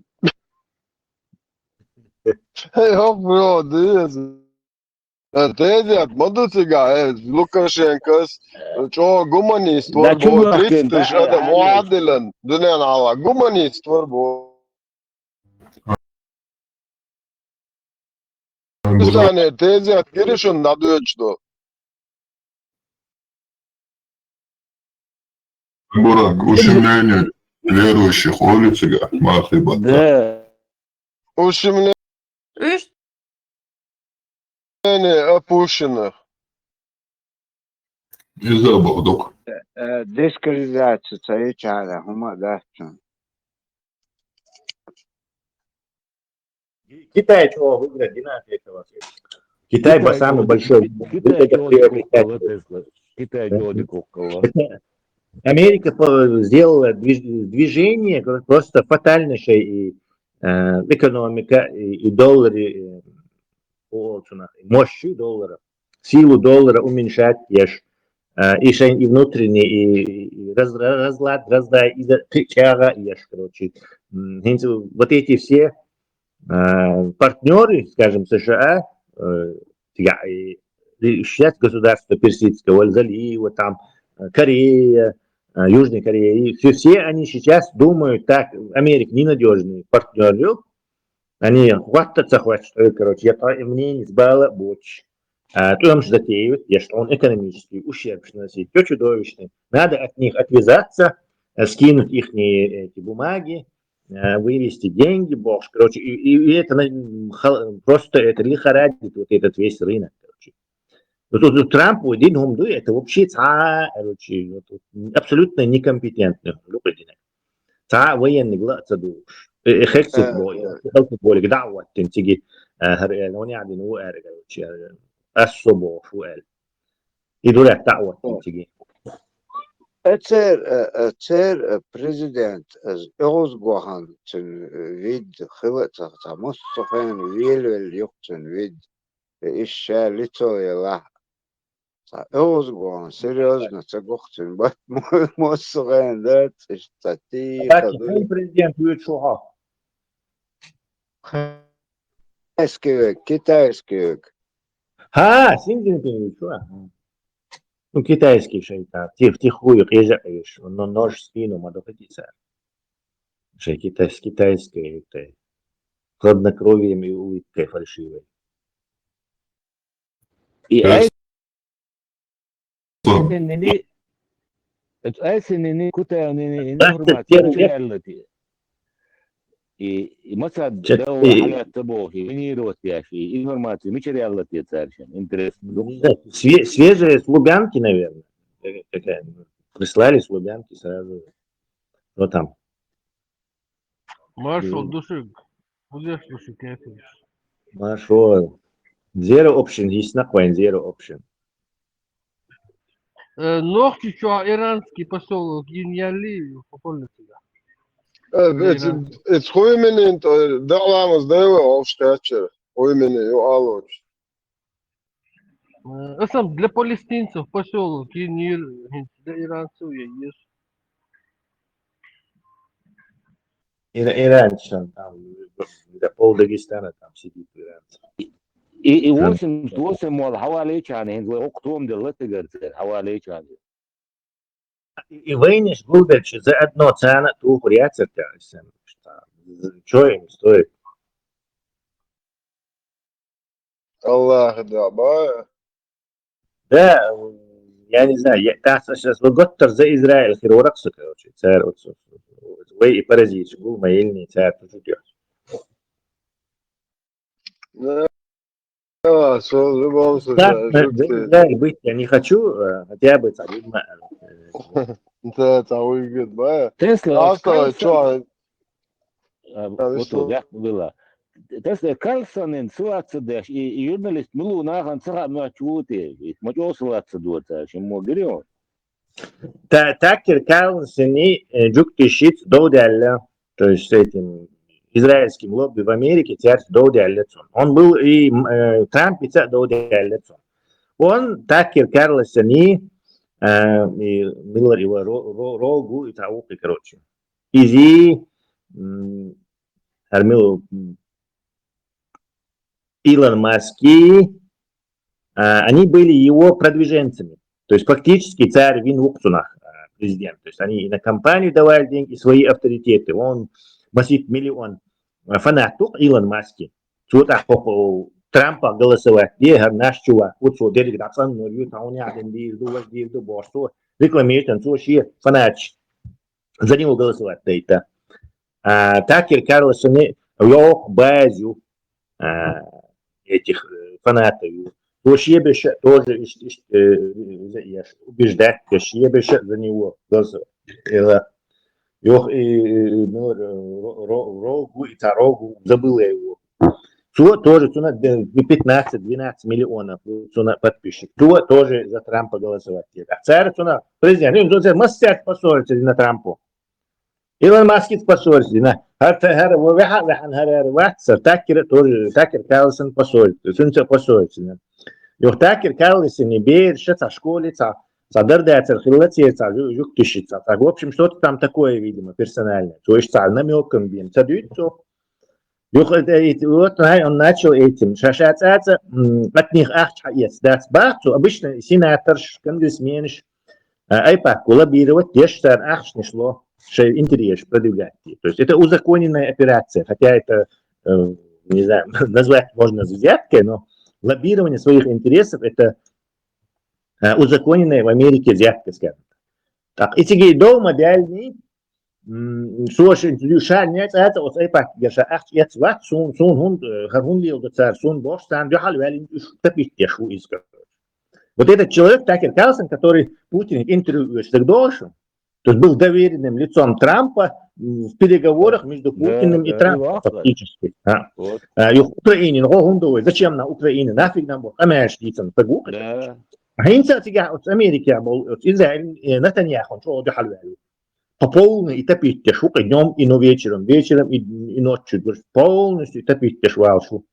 Илон Маск истовал ашу, но Трампа больше не поддерживает.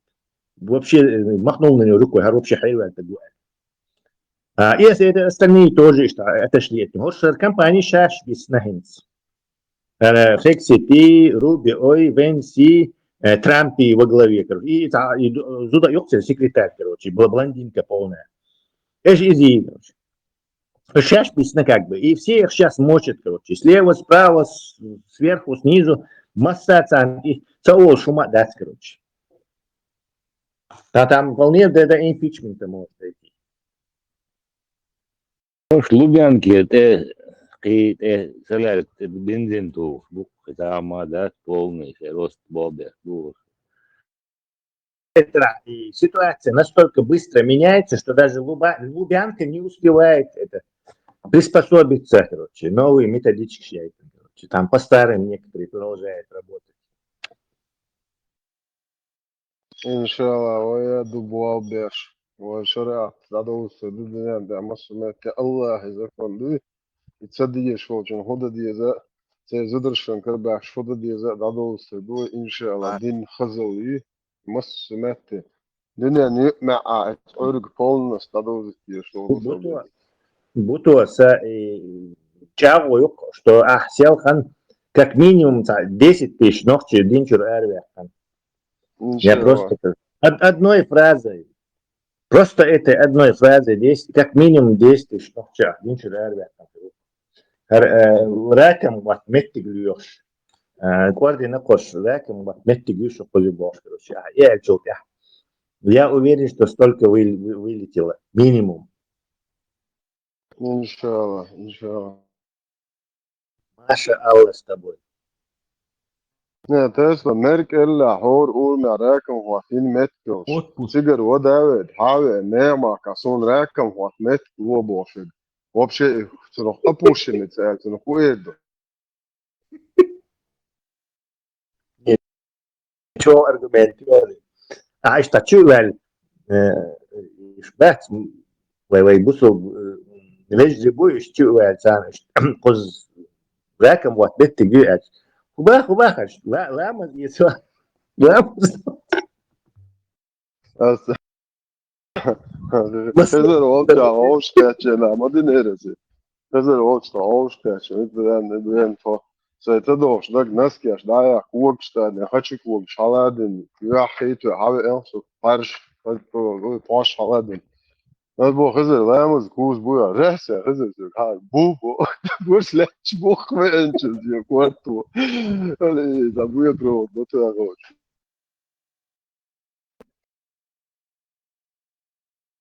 Рәсә, хызыр, бу.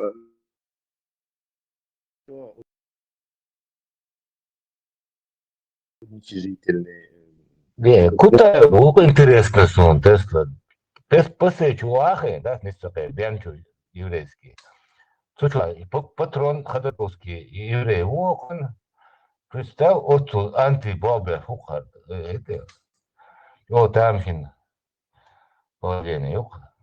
Россия, и он умел подбросить наш Моссад, скорее всего.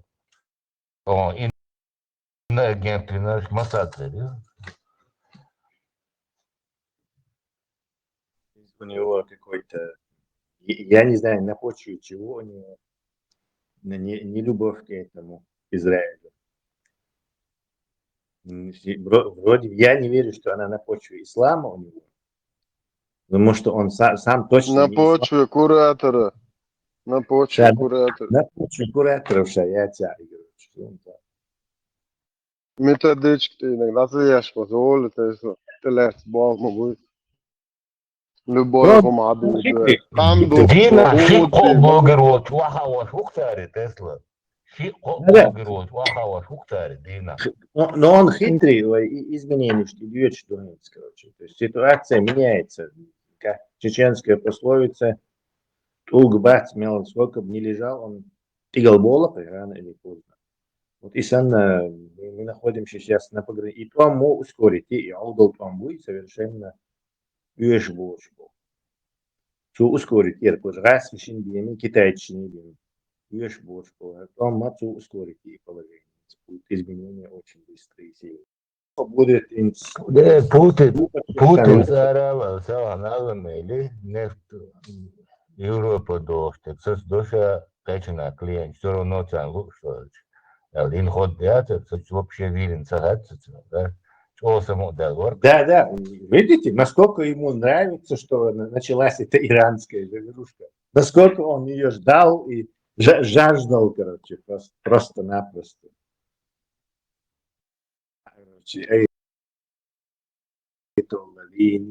да это ему вообще наплевать. Сирия, так это должен.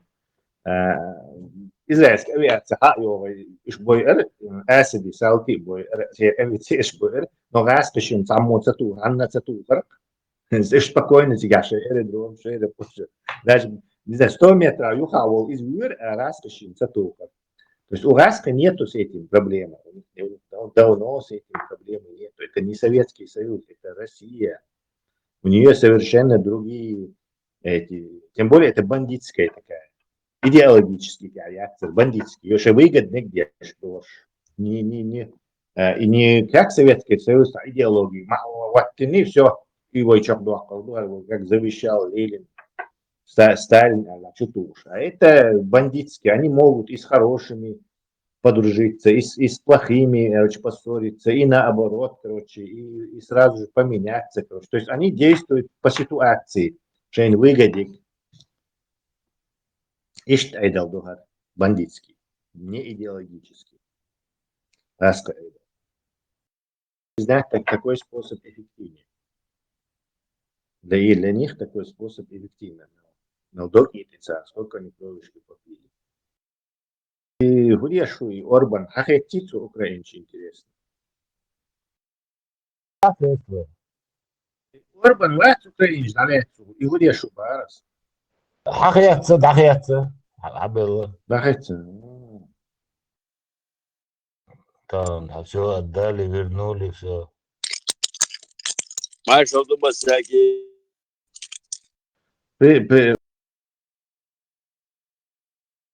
هو خيشوق عتيق هو خسر سوقع ترسو تعيش تعي قوس تعي إتكامل يسو تعيش كذا شو كوبا كيف شو سواق للولش كنتي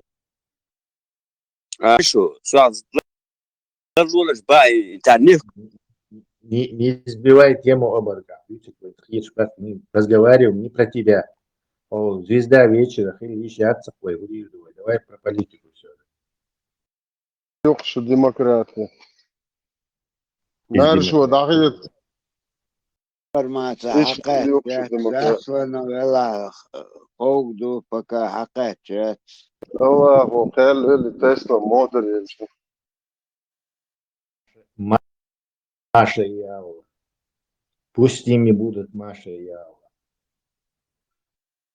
значит вот تا برگی ترین خدا الله وقال لي يا بيوم Шавью Чуи, он так и не догнал, что здесь разговаривают о политике, о религии, но никак не о себе. Мовит, людям неинтересно слушать чужую жизнь, про своя у них уже задолбалось, чья жизнь уже кордин аж на. Люди если пришли послушать, что происходит, Тесла что происходит в мире. حاو حقوشي أرمي تعبير أرمي تخصوصي بويا باش دوتش باش بوتي شو شو Армийцер это шавийцер это вот постоянно шавить. Знаешь, что говорит, что я армия, что АО, что это людям мне интересно это.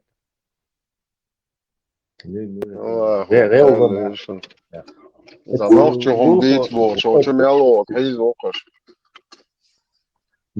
خوات سونچو وحن شوات ديتش ماي короче шнап самовыш шварт дичь короче но не надоедать 50 секунд интернет сам про себя рассказывать.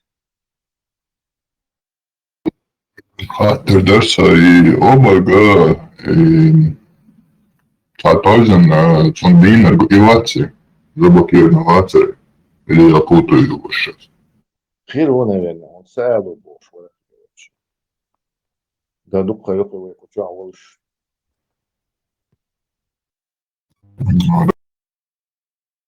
Разблокировать Вове, ну и так. Давай заблокировать Вове, да. الله خيال ديمقراطي да. Демократ. Это перебор уже. Ты нападение на Иран, все уже международные правила царя. Yok, конец. Все, вы я с демократией. Вы видишь сразу же.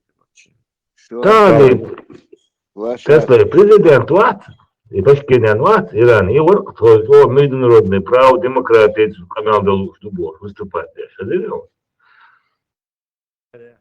Ну да, в их пользу махули демократически. Есть соблюдение международного права в их пользу. В их интересах. Да, серьезно, вам, шей внутренний закон, что, конечно же, это, но именно как страна международное право, их в их пользу, потому что по международному праву они имеют право развивать мирную ядерную программу, по международному праву они имеют право развивать ракетную программу, то есть Майяба, как бы, к ним обращаются с нарушением международного права. То есть в этом смысле, да, Цаацан выгодный мой.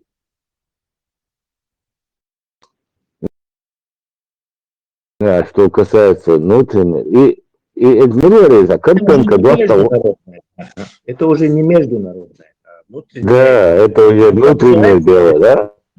Как государство, цана международная, дуккатун права нарушать, за все эти времена, там бесчетное количество раз Ирану как государству, нарушая все международные права, много раз сильные мира всего делали вот это. Бобо. Так, естественно, им выгодно международных прав придерживаться международных законов. Даже ядерные сделки, царь Юхан Майя, Трампу, Юхан Мой ядерная сделка. Президент Махаджи на следующий день выйти из ядерной сделки с Ираном.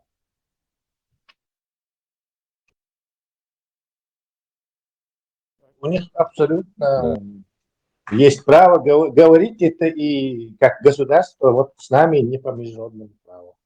Это правда.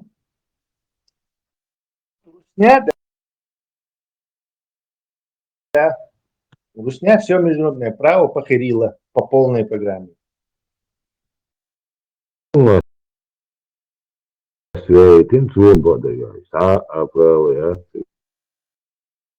Сравнить нет только. Где Иран что-то аннексировал, какую-то войну с кем-то начал. А Русня аннексировала, начала войну, бомбила мирные эти школы, пытала на камеру людей, своровала людей. Кажется, цель преступления яцев. Именно международным, как государство. Внутренним, да, внутренним внутренний царь Лилош упал, это вообще людоедский. Но международные правила, права вообще, страшно, короче, похорить пинок царь. Украинский язык, Карпенко пришел, очень по мере фронту, конца. Чук, Дудаев предупреждал, Хазулу держится, Хазишу, гневно. Или Карпенко, и Выча. Вошел не говори, Карпенко умеется. Карпенко. Карпенко, и докажет, даже Золкин, Золкин, Золкин, Золкин, он третий, кажется, был, что судится. Первые два я не смотрел, а третий смотрел. А третий, Чуква сыну, интересно, Жим Хаузон и Гадали, Рамштейн.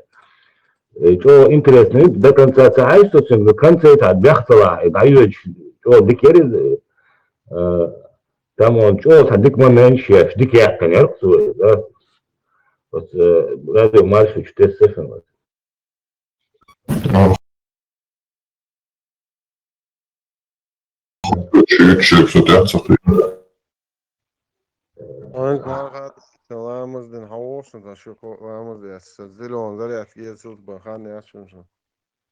Свободы, интересно. Но...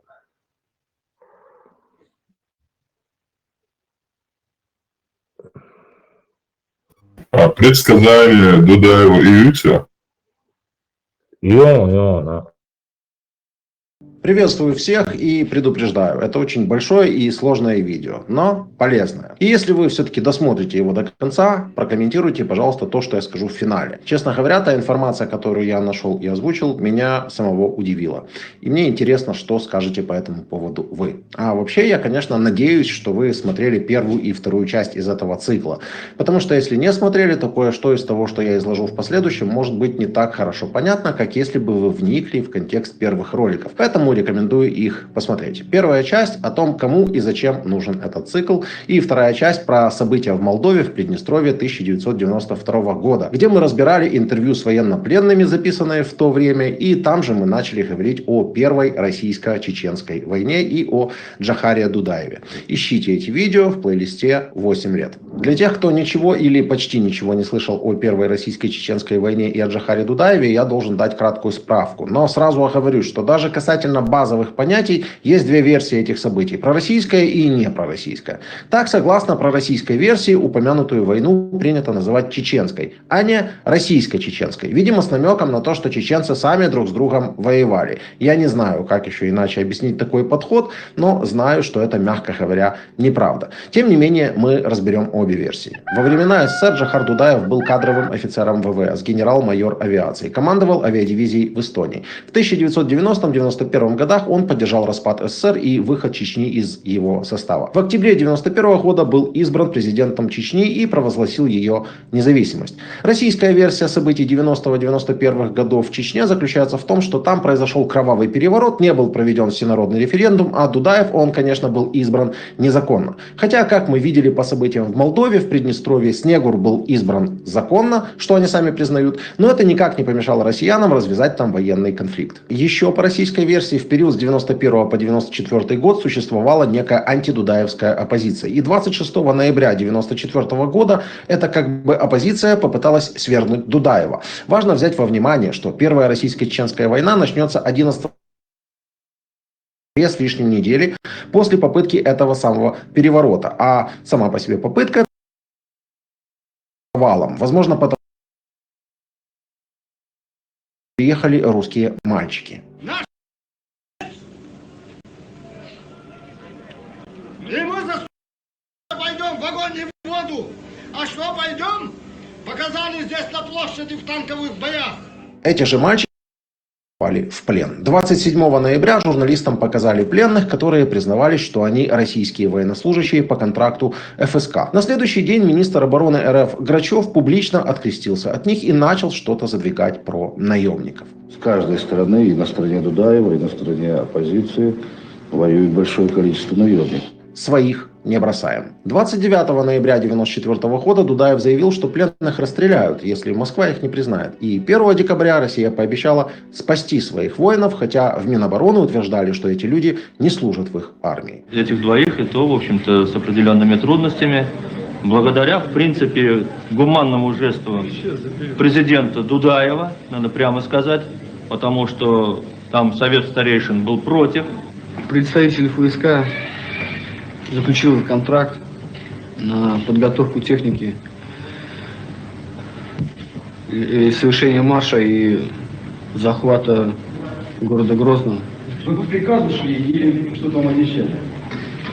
Денежное вознаграждение 6 миллионов. По сути, это точная параллель с зелеными человечками в Крыму и отпускниками на Донбассе. Те же методы скрытого вмешательства и создания видимости местного конфликта. Те же самые их там неты и нас там неты. Ничего не поменялось. В то же время министр Грачев активно настаивал на вводе войск в Чечню, уверяя, что столицу можно взять за несколько часов одним полком ВДВ. Если бы действовала российская армия, то я никогда не допустил, чтобы танки пошли в город. Это уже безграмотно.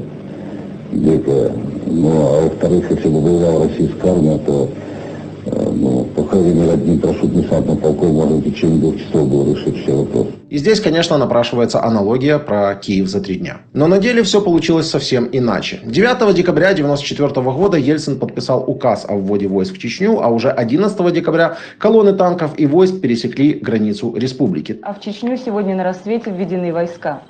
Сегодня рано утром 3 вооруженные колонны Министерства обороны и внутренних войск МВД России вошли на территорию Чечни из Ингушетии, Северной Осетии и Дагестана. Так началась Первая российско-чеченская война. Но вместо обещанных Грачевым нескольких часов война эта длилась почти год и 9 месяцев.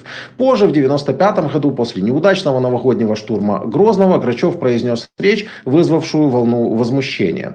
По его словам, 18-летние парни в Чечне умирали и умирали с улыбкой. Им нужно памятники ставить, а их порочат. Эти 18-летние юноши за Россию умирали и умирали с улыбкой. Им нужно памятник ставить, а их опорочат. 1500 улыбок за одну ночь. Даже россиянам тогда было противно это слушать. Но я слишком далеко зашел. Давайте вернемся в момент распада СССР и сделаем краткое лирическое отступление о законности и легитимности. Потому что, когда говорят об этих понятиях, то часто забывают, что это не одно и то же. Законность – это соответствие формальным законам и процедурам. Легитимность – это признание власти обществом. То есть признание широкими слоями общественности права власти ими управлять. Так вот, старая советская власть власть со всеми ее партийными функционерами, с которых песок уже сыпался, находящаяся в Чечне в тот момент, стремительно теряла ту самую легитимность. Так же, как она теряла ее в Латвии, Литве, Эстонии, Грузии, Азербайджане, Украине и других республиках рассыпающегося СССР. И то, что происходило в Чечне в 90-91 годах, это, конечно, никакой не кровавый переворот, а обыкновенный политический слом старой советской системы, которая, как вы знаете, трещала на тот момент по швам. И этот слом произошел совершенно естественно. В 90-м году был создан Общенациональный конгресс чеченского народа. И это никакое не бандформирование, как его до сих пор пытается представить российская пропаганда. Это массовое политическое движение, требовавшее суверенитета, выхода из СССР и ликвидации старых партийных структур.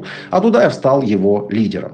Теперь нам надо подумать, как обустроить суверенное государство. Это чрезвычайно ответственный и сложный процесс.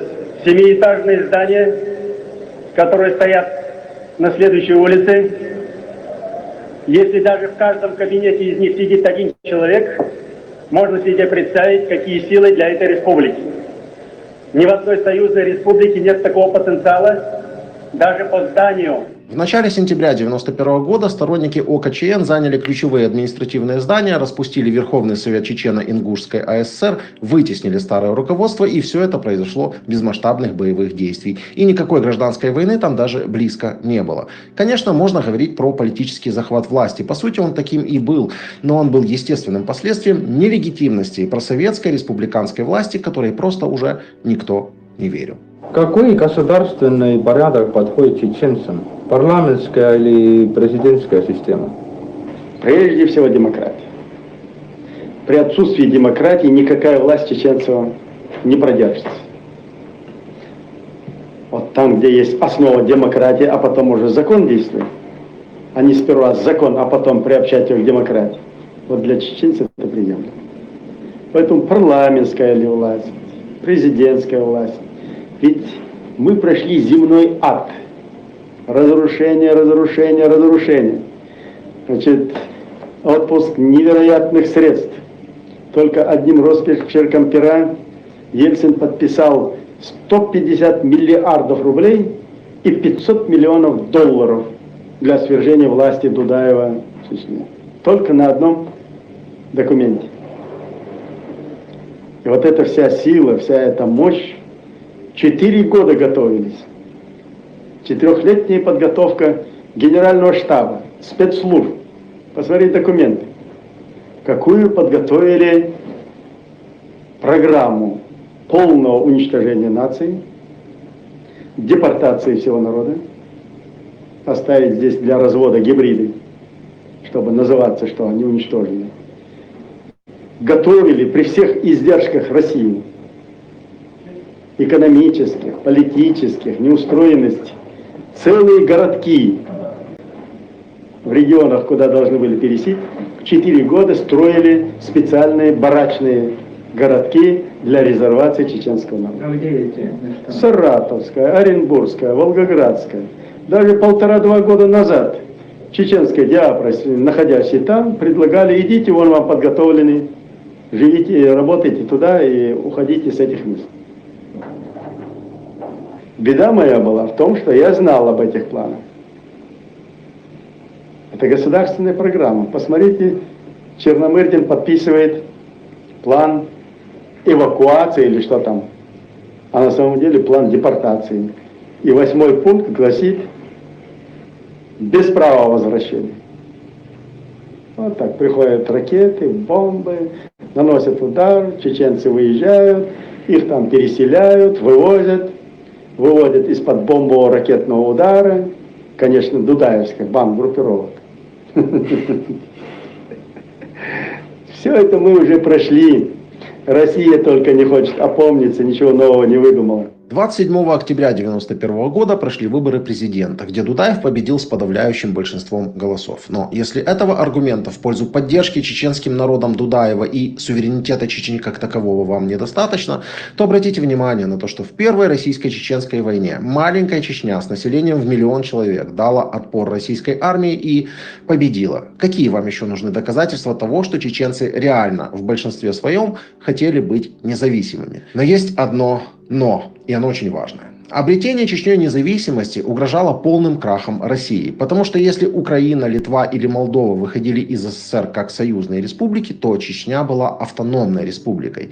Единственной автономной республикой, которая в 1991 году прямо и однозначно заявила о выходе из состава России. Точнее, тогда еще из состава РСФСР. И провозгласила собственную независимость. Но нельзя сказать, что в других автономных республиках РСФСР не было подобных настроений. Подобные настроения, безусловно, там были, и поэтому нельзя сказать, что они не последовали бы примеру Чечни. А таковых республик в РСФСР на тот момент было 16. Адыгейская АССР, Башкирская, Бурятская, Дагестанская, Кабардино-Балкарская, Калмыцкая, Карельская, Коми, Марийская, Мордовская, Североосетинская, Татарская, Тувинская, Удмуртская, Чечено-Ингушская и Якутская, еще известная как Саха. Зрители моего канала слышали интервью с представителями всех этих республик, потому что представители всех этих республик на сегодняшний день воюют на стороне России, и все эти республики до сих пор являются субъектами РФ. Из Якутии, район деревни. Родом сам из Дагестана, Дербенского района. Я с поселка Болезно, Удмуртской республики, Российской Федерации. Я в республике Башкортостан жил.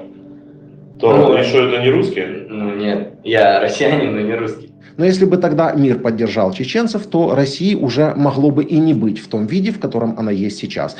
И последующих войн уже могло бы не быть. А далее Крым. Заканчивалась кампания Чечня.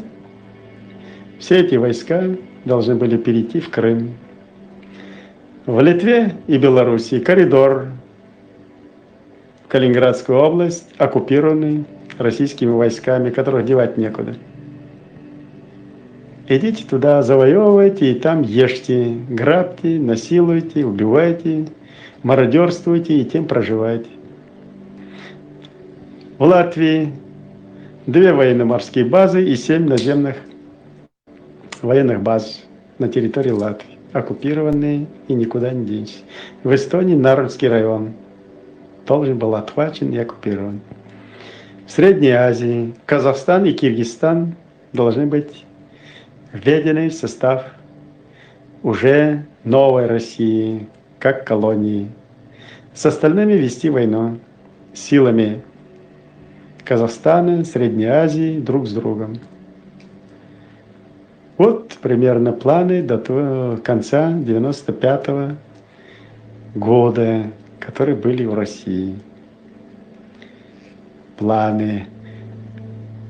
Конечно, планы в России были и аппетиты широкие, и раньше, но осеклись на Афганистане.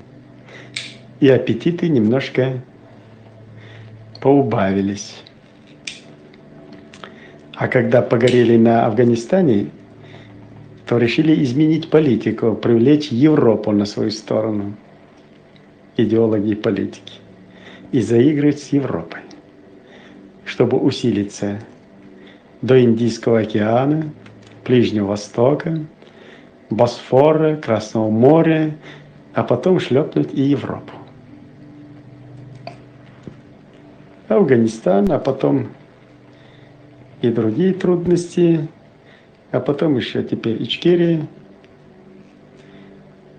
Ичкерия поубавила немножко аппетиты, но не приостановила. В Крыму еще будет бойня. Украина еще схлестнется с Россией на непримиримых. Пока русизм существует, он никогда не откажется от своих амбиций. Вот сейчас вот славянская там под этой маркой хотят подмять, как и в прежние времена, опять Украину, Белоруссию. Однако мир не поддержал Чечню, посчитав это внутренним конфликтом. А Москве, как вы понимаете, принципиально было удержать Чечню любой ценой, для того, чтобы за ней не последовали остальные республики. И поэтому провокации против Чечни начались еще с 1992 года. Это были и теракты, и диверсии, и формирование так называемой чеченской оппозиции, представители которой, что правда, жили за пределами Чечни. То есть Москва целенаправленно создавала иллюзию внутреннего конфликта и параллельную структуру, как противостоять противовес Джохару Дудаеву. И это все, конечно, подавалось под соусом того, что якобы чеченцы сами выступают против действующей власти, чего на самом деле не было. На самом деле шла планомерная подготовка к силовому вмешательству. И если у вас сложилось впечатление, что это очень похоже на то, что большевистская власть в свое время делала против руководства Украинской Народной Республики, то это впечатление вполне оправдано, потому что логика была абсолютно одинаковой. В случае с УНР большевики не признавали власть в Киеве, и поэтому они объявили ее... Нет, еще не фашистской. На тот момент ее объявили буржуазной и узурпаторской. Да, тот самый Ленин, который якобы, по мнению Роспропаганды, создал Украину, боролся против Украинской Народной Республики. Такой вот парадокс. Может, кто еще не в курсе до сих пор, так пометьте себе где-нибудь этот простой и очевидный факт. В декабре 1917 года в Харькове было создано альтернативное, лояльное Москве правительство, которое большевики объявили единственно законным. А дальше под предлогом помощи «законной» в кавычках власти в Украину вошли их войска. С Чечней при Дудаеве Россия действовала по той же схеме. Москва не признавала власть Дудаева, объявила ее незаконной или же нелегитимной, они не сильно разделяют эти понятия, сделала ставку на пророссийскую оппозицию и пыталась представить ее как законную альтернативу. И там использовалась одна и та же формула. Мы не воюем с народом, мы восстанавливаем законность. И в Чечне, как потом в Крыму и в оккупированных частях Донецкой, Луганской, Запорожской и Херсонской областей, где удавалось закрепиться российским войскам, там появлялись лояльные Москве администрации. По сути, это классическая имперская технология. Не признавать выбранную на месте власть, создавать удобную альтернативу, а затем оправдывать военное вмешательство заботой о порядке и конституции. Но давайте еще раз вернемся к разрушению нерушимого.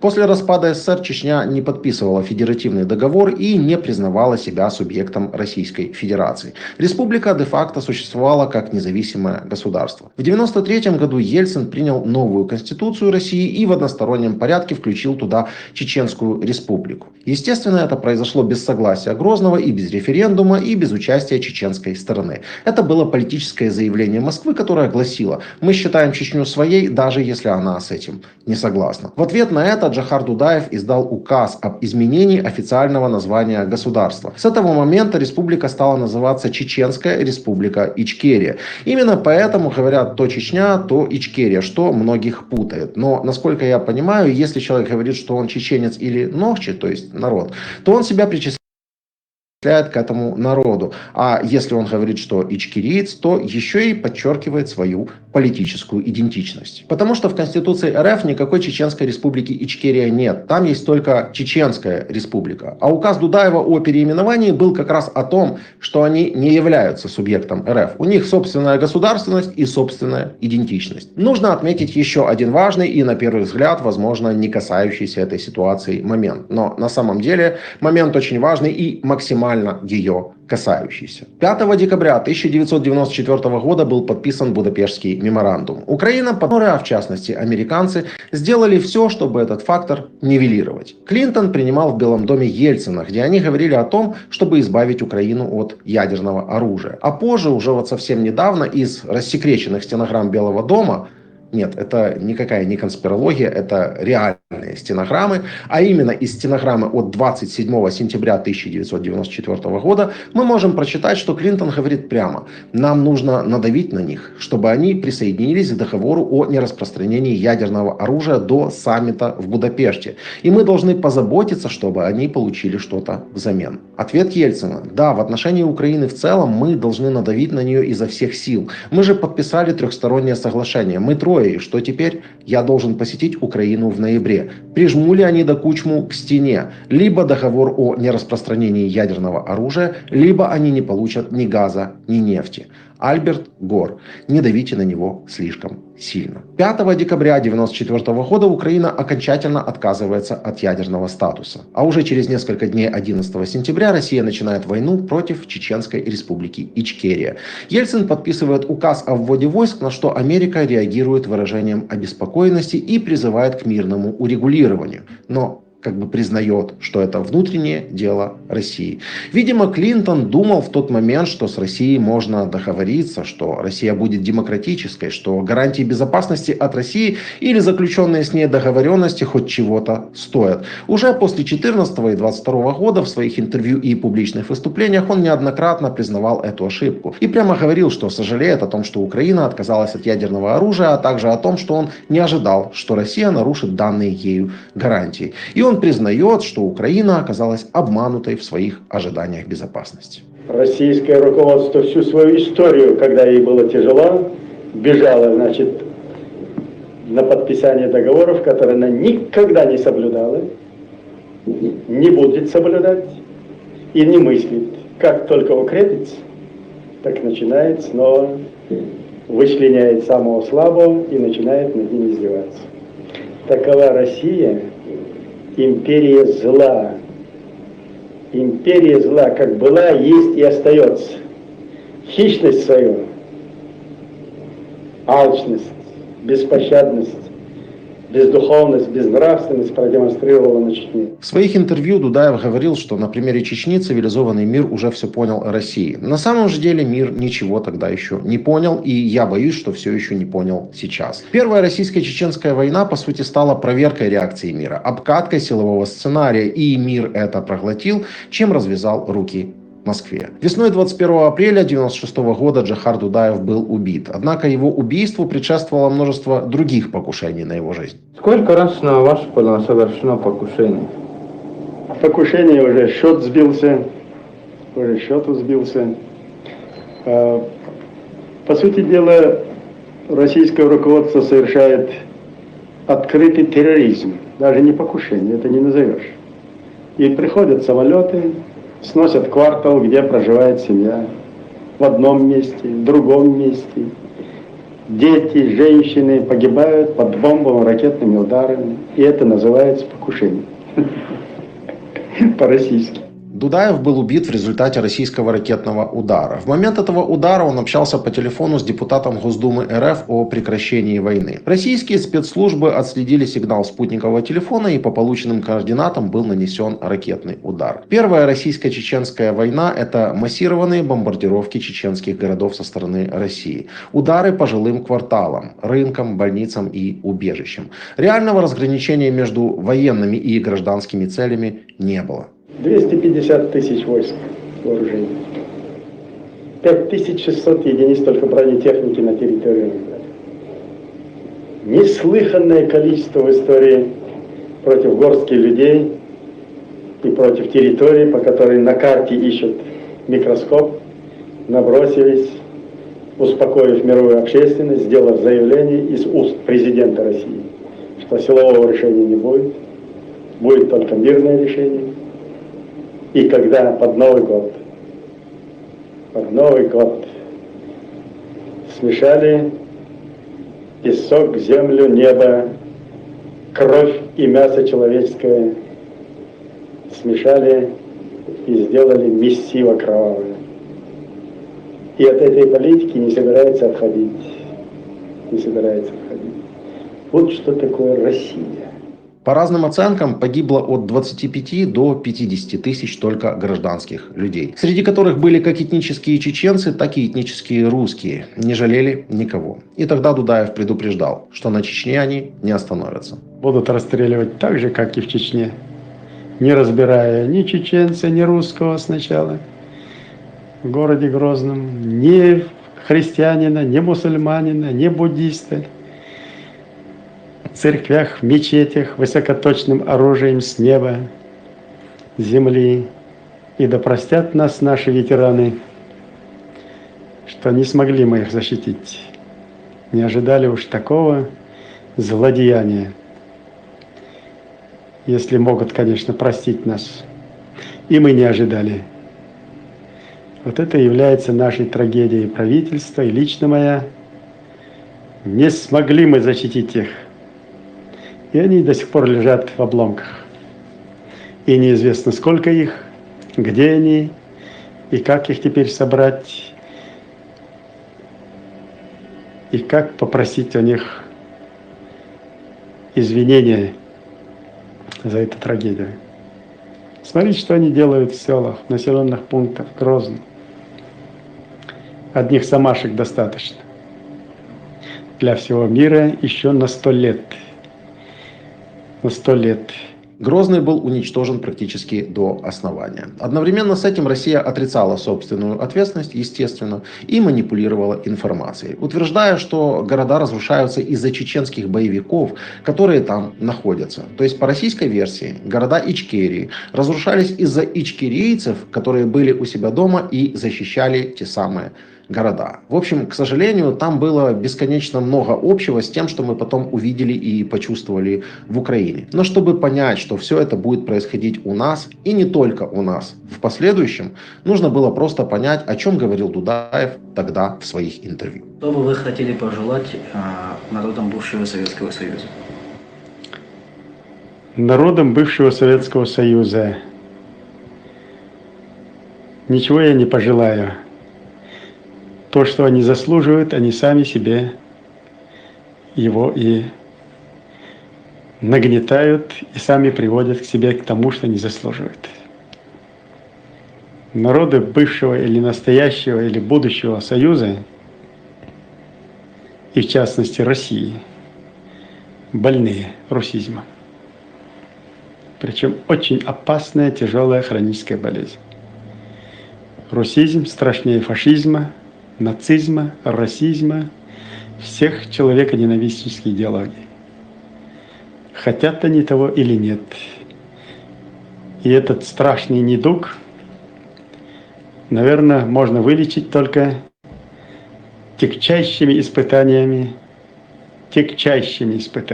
Тягчайшие испытания для нас наступили. Многие это поняли только в феврале 2022 года. В октябре 2022 года Верховная Рада Украины приняла постановление, в котором признала оккупацию Российской Федерации территории Чеченской Республики Ичкерия, а также признала геноцид чеченского народа. Хотя многие чеченцы приехали воевать за нас еще в 2014 году. Как и многие грузины, для которых эти испытания наступили тоже раньше, чем для нас. Конечно, Дудаев был прав. Народы понимают, что такое русизм только через тяжкие испытания. Кстати, то, что Дудаев, а потом и Басаев, и Масхадов называли русизмом, у нас теперь официально признано рашизмом. В мае 2023 года Верховная Рада Украины ввела термин «рашизм» в законодательство, приняв постановление об использовании политическим режимом Российской Федерации идеологии рашизма, осуждении принципов и практик рашизма как тоталитарных и человеконенавистнических. Если мир, заявляю ответственно, всем миром не остановит эту чуму или не сделает Россию правовой, по крайней мере, уж демократии там никогда не будет и не было, хотя бы в правовом отношении не соблюдали норм международного права, миру подлежит тяжелейшие потрясения, тяжкие потрясения. Конечно, россиянам очень не нравится, что термин «рашизм» все больше и больше входит в использование наравне с термином «фашизм». И вот потому что им это не нравится, Роскомнадзор очень много раз требовал удалить статью о рашизме из Википедии. Но эта статья до сих пор там, как в англоязычном, так и в русскоязычном вариантах. Там есть отсылки на таких грамотных людей, как Тимоти Снайдер, например, который рассказывает вещи очень подобные к тем, которые когда-то рассказывал Джохар Дудаев. Так что почитайте. Может быть, жизнь кому-то спасет. А может, сотни тысяч жизней. А может, миллионы. Чечня — это только предлог. А по сути, это суть российского народа. Больного русизмом, человеконенавистнической идеологией. А за это трудно надо расплачиваться. Испытания российскому народу предстоят очень тяжелые, и прогноз неблагоприятный. О испытаниях для российского народа мы еще поговорим отдельно, а пока давайте вернемся к нашим западным партнерам. Мы уже вспоминали слова Клинтона и тот факт, что он признал свою ошибку. По крайней мере, декларативно он это сделал. Теперь давайте вспомним слова Обамы. В марте 2012 года в Сеуле он разговаривал с тогда еще президентом России Медведевым. И было понятно, что в мае на этой должности Медведева сменит Путин. И тогда перед официальной пресс-конференцией они, видимо, подумали, что запись еще не включили. И тогда Обама по-свойски так просил Медведева передать Путину, что в последующем он, Обама, будет более гибким.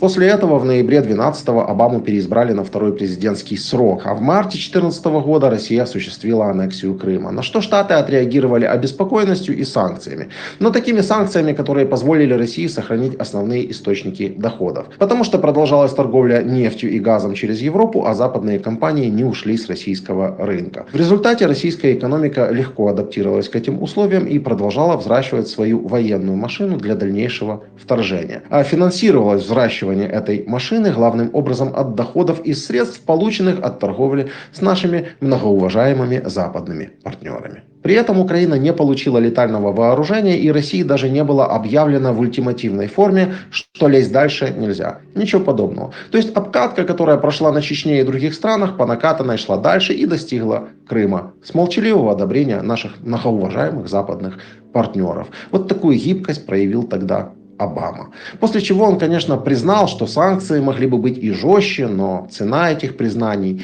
приблизительно такая же, как цена заявлений Путина о Крыме. Нам не нравится, что Украина хочет вступить в НАТО, мы хотим забрать Крым, или просто мы не можем договориться по деньгам, газ, сахар. В чем главная проблема наша с Украиной, Владимир? Абсолютная глупость. Спасибо. Если мы начнем что-нибудь забирать у кого-нибудь, то обязательно у нас чего-нибудь сами отнимут, или мы что-нибудь потеряем. Во всяком случае, мы начнем такой период бывшего Советского Союза, от которого не сможем оправиться никогда. А почему же они все-таки начали этот передел? Может, потому что они поняли, что у них самих ничего не отнимут, что им можно это делать? Еще раз. Россия будет вторгаться туда, куда сможет и куда ее пустят. Невозможно уже просто этого не понимать. И даже если вам кажется, что представители России говорят то, что вам хочется слышать, то они все равно врут. Поймите это. Я не представляю себе своей собственной страны в отрыве от Европы и от так называемого, как мы часто говорим, цивилизованного мира. С трудом представляю себе и НАТО в качестве врага. Вы понимаете, дело в том, что мы не относимся к НАТО как к враждебной организации. Конечно, нет. В результате распада Советского Союза Российская Федерация потеряла десятки тысяч своих исконных территорий. И что вы предлагаете сейчас? Начать все делить сначала? Вернуть нам Крым, часть территорий других республик бывшего Советского Союза и так далее. Давайте Клайпеду вернем нам тогда. Давайте сейчас начнем все делить в Европе. Следующим конфликтом может быть Украина, а именно Крым и Севастополь как база российского военно-морского флота. Является ли Крым и Севастополь такой целью для России? Крым не является никакой спорной территорией. Там не было никакого этнического конфликта, в отличие от конфликта между Южной Осетией и Грузией. И Россия давно признала границы сегодняшней Украины. Мы, по сути, закончили в целом и в общем наши переговоры по границе. Речь идет о демаркации, но это же технический дело. Вопрос о каких-то подобных целях для России, считаю, отдает провокационным смыслом. Видите, Крым не является спорной территорией. У нас взаимопризнанные границы между Украиной и Россией. Что за провокации вообще такие, не пойму. Вот в Южной Осетии и Грузии там, конечно, другое. Там этнические конфликты. И в Приднестровье не все в порядке было. И в Чечне, естественно. А Крым спорной территорией не является, нет.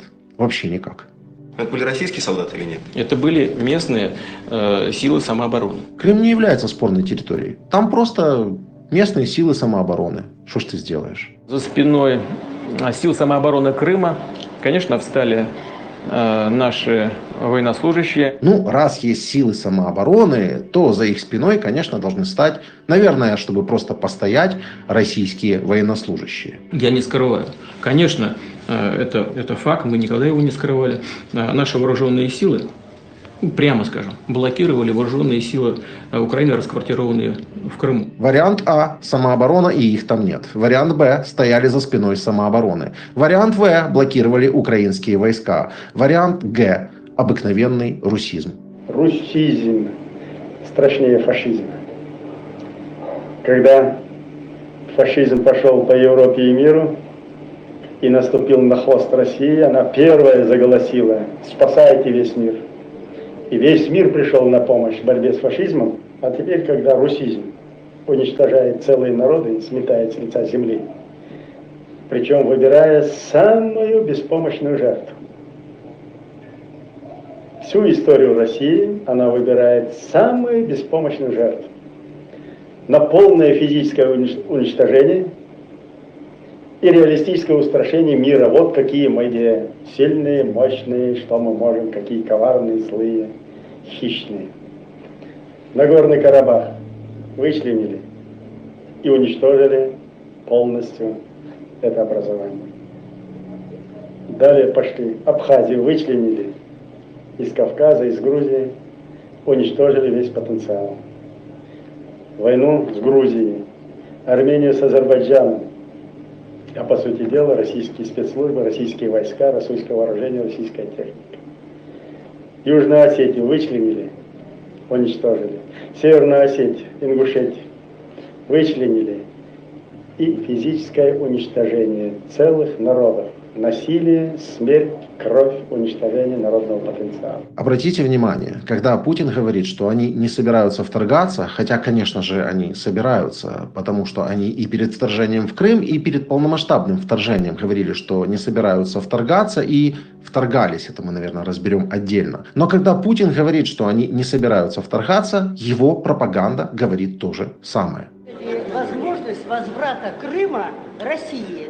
Да не дай бог. А как вы себе это представляете? Значит, почему нельзя возвращать Крым? А почему Крым?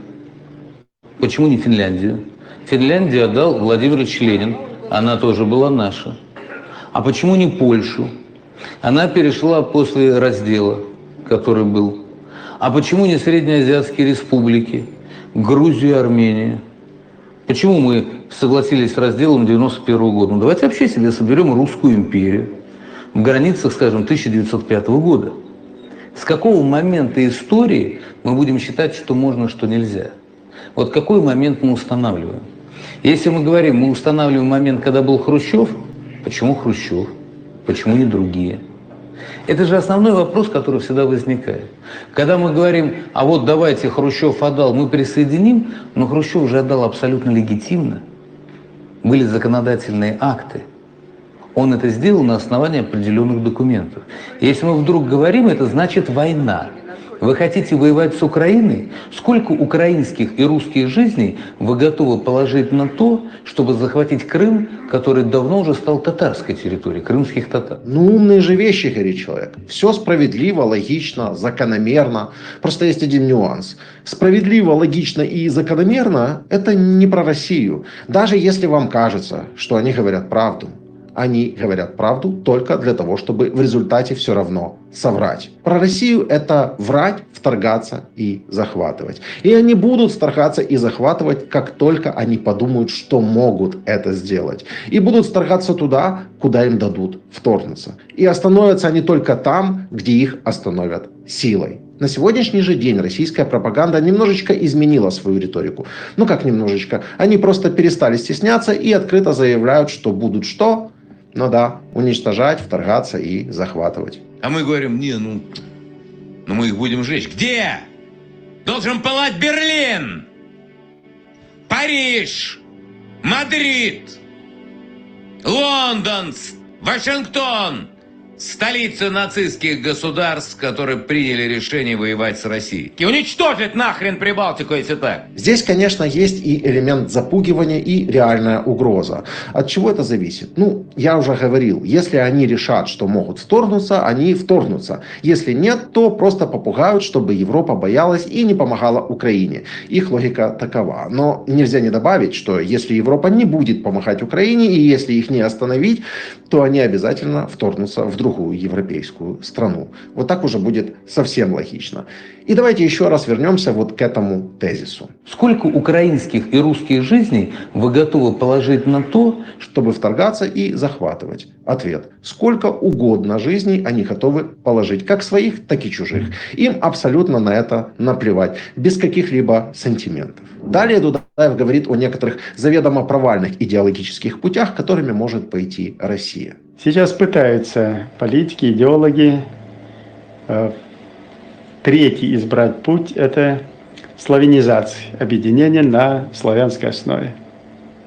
Из этого тоже ничего не выйдет, поскольку главный составляющий компонент славянизации – украинцы никогда не смирятся с русификацией и с русизмом. Конечно, здесь он тоже был прав. Когда Россия пошла на нас полномасштабным вторжением, украинцы не смирились с русификацией. Но насколько нам было бы проще, если бы мы понимали эту угрозу намного раньше, чем она по факту произошла. А чтобы мы это понимали, наше информационное пространство буквально должно было быть пропитанным. Нет. Не русофобией как таковой, а пояснением сути России. Спокойным, детальным, грамотным пояснением сути того, как много раз Россия вторгалась и как много раз Россия развязывала войны. И каковой является ее политика, и что они эту политику не собираются менять. И о Чечне мы должны были знать очень хорошо, задолго до 2014 года. Но давайте я вам приведу один пример. Вспомните, что в 90-х годах для украинцев означали имена Джохар Дудаев, Аслан Масхадов, Шамиль Басаев. Так вот, не для всех, конечно, но для многих украинцев эти люди были какими-то там террористами, с которыми там что-то там борется Россия. Не для всех, но для многих. Потому что вместо того, чтобы объяснять, что такое Россия и угрозы, которые от нее реально исходят на реальных примерах, наше информационное пространство было пропитано тем самым рашизмом, начиная с момента распада СССР. И примеров тому масса. И песни, фильмы, сериалы, потом соцсети, ВКонтакте, Одноклассники, потом различные блогеры, как российские, так и пророссийские, которые перманентно кормили украинскую аудиторию российской пропагандой под самыми разными соусами. И когда я говорю под самыми разными соусами, я имею в виду, что были ресурсы, которые делали это очень грубо и прямолинейно, вроде как сейчас это делают российские телеканалы. А были ресурсы, которые делали это более утонченно, ну как бы для более интеллектуальной аудитории. Но все равно, даже эта интеллектуальная аудитория должна была в результате схавать завуалированный пророссийский продукт. Если разбирать то, как именно это работает, то это уже будет отдельное исследование. Здесь же я всего лишь пытаюсь отметить достаточно очевидный факт. Россия всегда выделяла и выделяет огромные средства на пропаганду. И сегодня, когда очень сложно убедить среднестатистического украинца, что Россия не агрессор, все это понимают, кто не понимает, тому уже ничего не поможет, то они, россияне, изменили тактику. И сегодня они просто создают миллион как бы украинских групп, каналов, там, так называемых лидеров мнений, с помощью которых пытаются демотивировать украинцев другим способом. А если сказать очень грубо, то там есть у них два нарратива. Первый нарратив – это во всем виновата украинская власть. И второй нарратив – это то, что нужно быстрее подписывать какие-либо мирные соглашения с Россией и соглашаться на ее требования. Потому что мы слабые, потому что мы ничего не можем, у нас ничего не получается, ну и потому что во всем виновата украинская власть. И уже сегодня многие украинцы не понимают тот простой факт, что без реальных гарантий безопасности, за которых сейчас борется наша переговорная группа, а не каких-то будапештских меморандумов, любой договор с Россией будет означать только ее последующее вторжение. Многие уже даже готовы отказаться от укрепленных районов, например, Славянско-Краматорской агломерации, и выйти из Донецкой области только для того, чтобы побыстрее подписать мирный договор с Россией.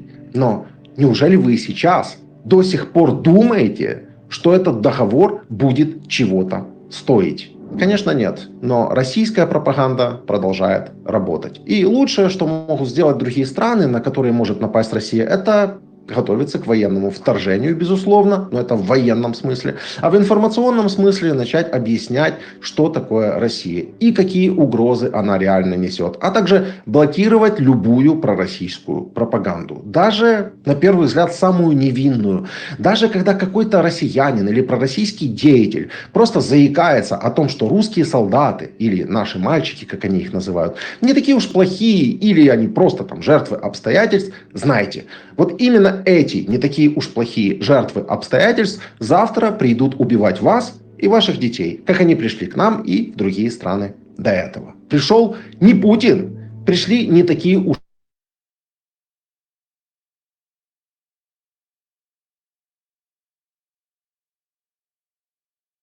в затылок. Числа мы были, собрались с друзьями, с братом, уезжать из Бучи. Мы выехали из дому, напротив нас остановилась БМП. И тут же я остановился автомобиль, соседи остановились, сразу начался обстрел.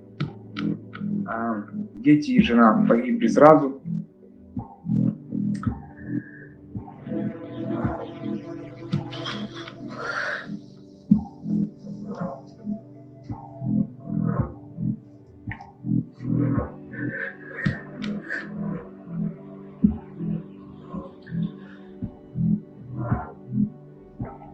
Старшим 10, младшим 5. При этом я понимаю, насколько несерьезно могут восприниматься мои советы, потому что мы у себя здесь это допустили. И прежде всего это наша вина.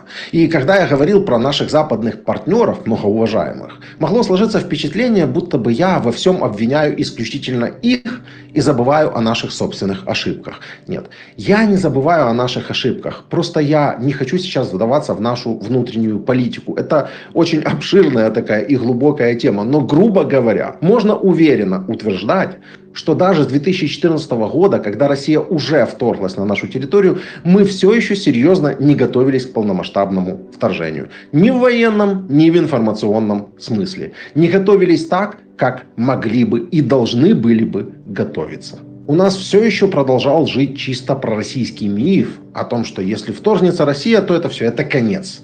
Искандеры, калибры, флот, авиация, танки. Вон видели, как у них на парадах? Ого, вторая армия мира. А эта армия, это пшик. Но мы верили что с ним немедленно нужно подписывать какие-то соглашения. Соглашения, которых они не выполняют.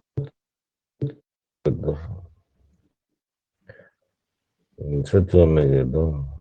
Да, вот теперь полностью респект, уважение Золкину. О, Декерери, Ибраим? Да, красавчик. То есть вот сейчас нормально уже. Вот это вся разъяснительная такая работа, информационная. Цанна нохчич вот садишь так и заметит, делаешь.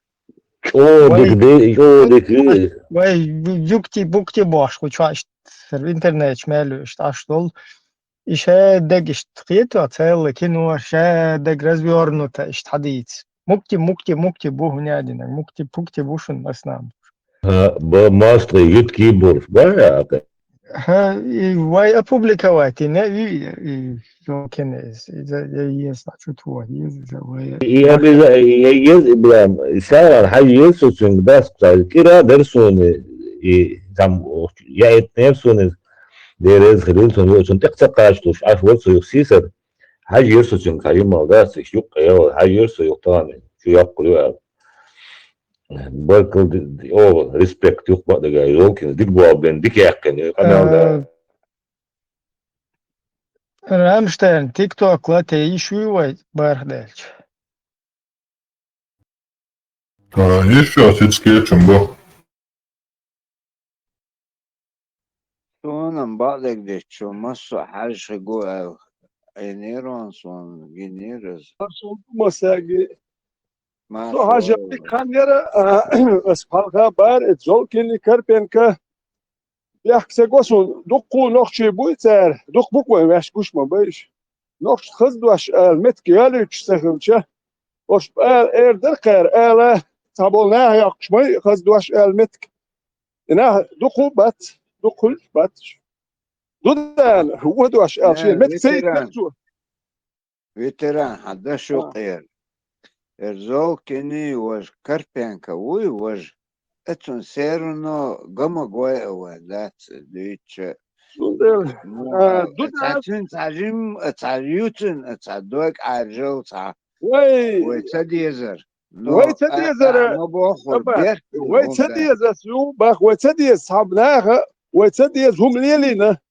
إيش كيس جيبات ما درديت ما ديزيهم وين وتديز تانا قهوة يكش حلقة قهوة يقدر ما بوه لا ديزر دوي دودا شيء بيحتى يا شيء لرينا حياتي يازل ما داتي دودا لا وين نه وين بيحكي نقوي ما دوي دوتك واش كوش بدوي أكتون ده صانوخ شيء كيس ناخي لر ما تيلو ما دوس إتحنت قتي يقيت التحية يتشول إتق إستقوي التاني حلقة عم خلق قهوة يكشتيخ اتيا شولس نيات أول بكر بول نيات أول استك داتسوالو أخدو شو استك لدر وأول سام جو قوان هو بوشنو جو أصلا ما سيقوايشون شو لدر دول أخوي نو دول هندش ite lörjer chawo chun do yasum shwitzer biachich ach nach ja tour do der ja tour badu Listo.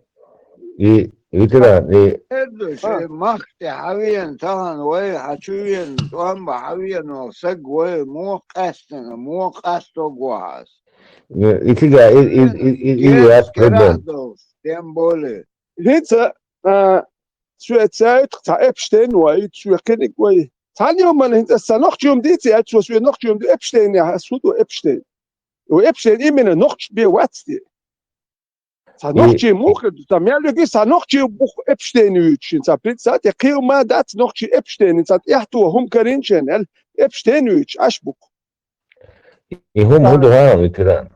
Itiga po yani hins iplida shin zolkin wat humba honaja الومت بيشلهم جوهر شريعة وتوغير شوربو شريعة الجوهر بوش أميوس داش عشاء سوى بيرو يشد عيولوشا прежде всего демократия عيولين ролик с самого начала и حقويش خينا دون и до конца ичин шакалата и حقويش толهم дат до того о وين тач о дик яхканё им их етсон дат это он аж har твар штат сакар شرق وقت شربوش مدرسة قيشاقا دوز مصمت واخيشين شاوي موت بيوتشار отсюда слушай модер حقويش دو полностью грамотно и посылает таганде сурт и каждый хунде то что еще як мои зятны духу где-то за 150 тысяч умат сочен кайшнах да сауш путин аз юршич о диквен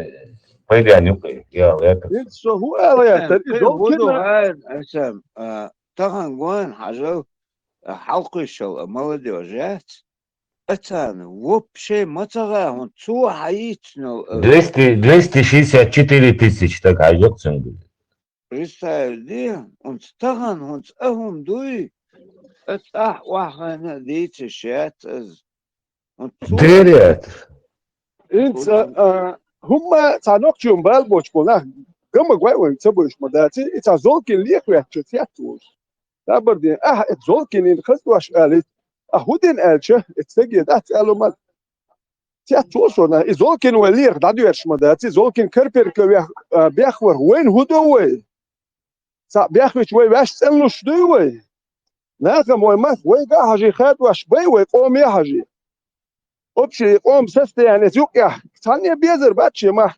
بقى اوكرانش بحكينا اوكرانش بحكر ويا تيجي ويا مدى تان نيريال ويا ده انا تا تيجي ليش ما ياتوي اخوان يهديت يا سولي بايتا كنش بايتا اسيتينش بايتا تيجي حتى ام سبنش مارش ونش بايشوش وش يدك اسيرش باتر بالا بات تير نخت بالله تير غالش يرش ات مش دبر تان لور تان شيل الش ميكشلا تان هو تان ميجد نو تان نوخ تشدو بوش ويتي لري ميزي اسكربين كحلقه بازولكن بيحكي بوسود سي نوخ تشي ناخ غوش بوهند اج اناخ بويب وحكابل سير دو هوسو تحت ويتش هوسو تحت عايش سخل هرمال الشريعه دو ده لا تشور بوي بيتش يوتشي مالو الاول اتنا مارش ده تدوتش دو اكي زولكن كربين كبيخور ويوم نسلو شتات ويلسو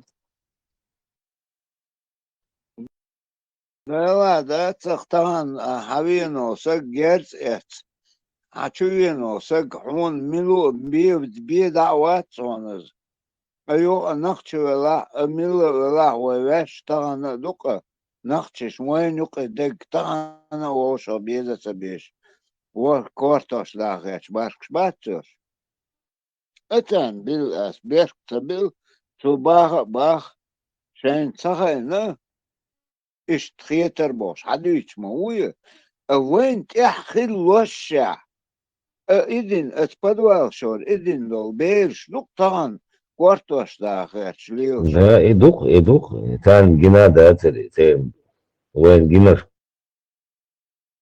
никет баркал золкины на бобенчу на дикбобу камел да Рейс Уилсон, нормально.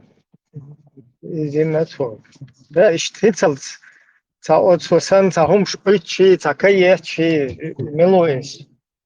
Котенка, санышт. Но вот это уже не надо, не ради нас, это не ради кого, но вот то, что правда уже доносится. Да, разъяснить, дик хагайта, нормально, Не, там не вот это дергание всякое, передергание, там, вы чеченцы, это, вы то, вы там за русских, почему замуж не выходите, выходите. То есть не вот такая вот тема шпаны какой-то, а вот именно вот это вот политическая, историческая вот эта тема, она вот сейчас большего вреда, да, там для русских, чем разъяснение правды, вот это нету своего. Mandēļus savienotiem sirņšam, barstološu tevainu vai lūkropam, čudiem. تدعوير تيم تدعوير Это конце твистер орса. И та за муж бог что ли, та вопрос, ну, где-то в этом что ли, штатян, и тем обходить я швы на хари вожи бог, что он та буэдон, турк та, денег кинчик я земиги доштем, и хули та пойт боч. И ويا اتناخر اتوب شلوي تسد يا تا مش ودايم ني ودايم تا اتوت لوردوش وبروش مداي شون تا اها اتي ها اتي هون تا يحدي يتردوش تعتي مسرا اي ان شيء معلمه ابسوش داتيرو تيما دلوقتي تستخدموا ترينتيمو وني بودين بريتو بولي سيريوس نمش دوين بيلخش تمش بو ما دو ال اتسو من اتش ويا اتا وصلوا مش نقش سديتي شون دي هوكر وبروش زد وارتوم سو هاري ساكن الشوكر يزودري يمش بيوت دي لمي وسوي ودا يوم ني ودا يوم باش يخبر شيوتش ليل دي تار وبروش زد واتو سون نورمال ات وبروش ويتيدنا ليل يمش خد تروي يتيا تار وصلهم شي هوكر يخبر شيوتش يزودري وبيوتش دوي اكتان اي مكالا وركنال شكو ميادل مقشتو تار وبروش زد واتو isto prosto, sad sabole keçuman, sa serios ne prosto ai shtul eldu. Vjet shtuam buhuda wajadu el. CDP чай في الحلقة تنشن. Симбиадов. Абу Кирилл, обратная связь, но сахеш твой до ЧДП, Симбиадов, лишь куда даю, еще что.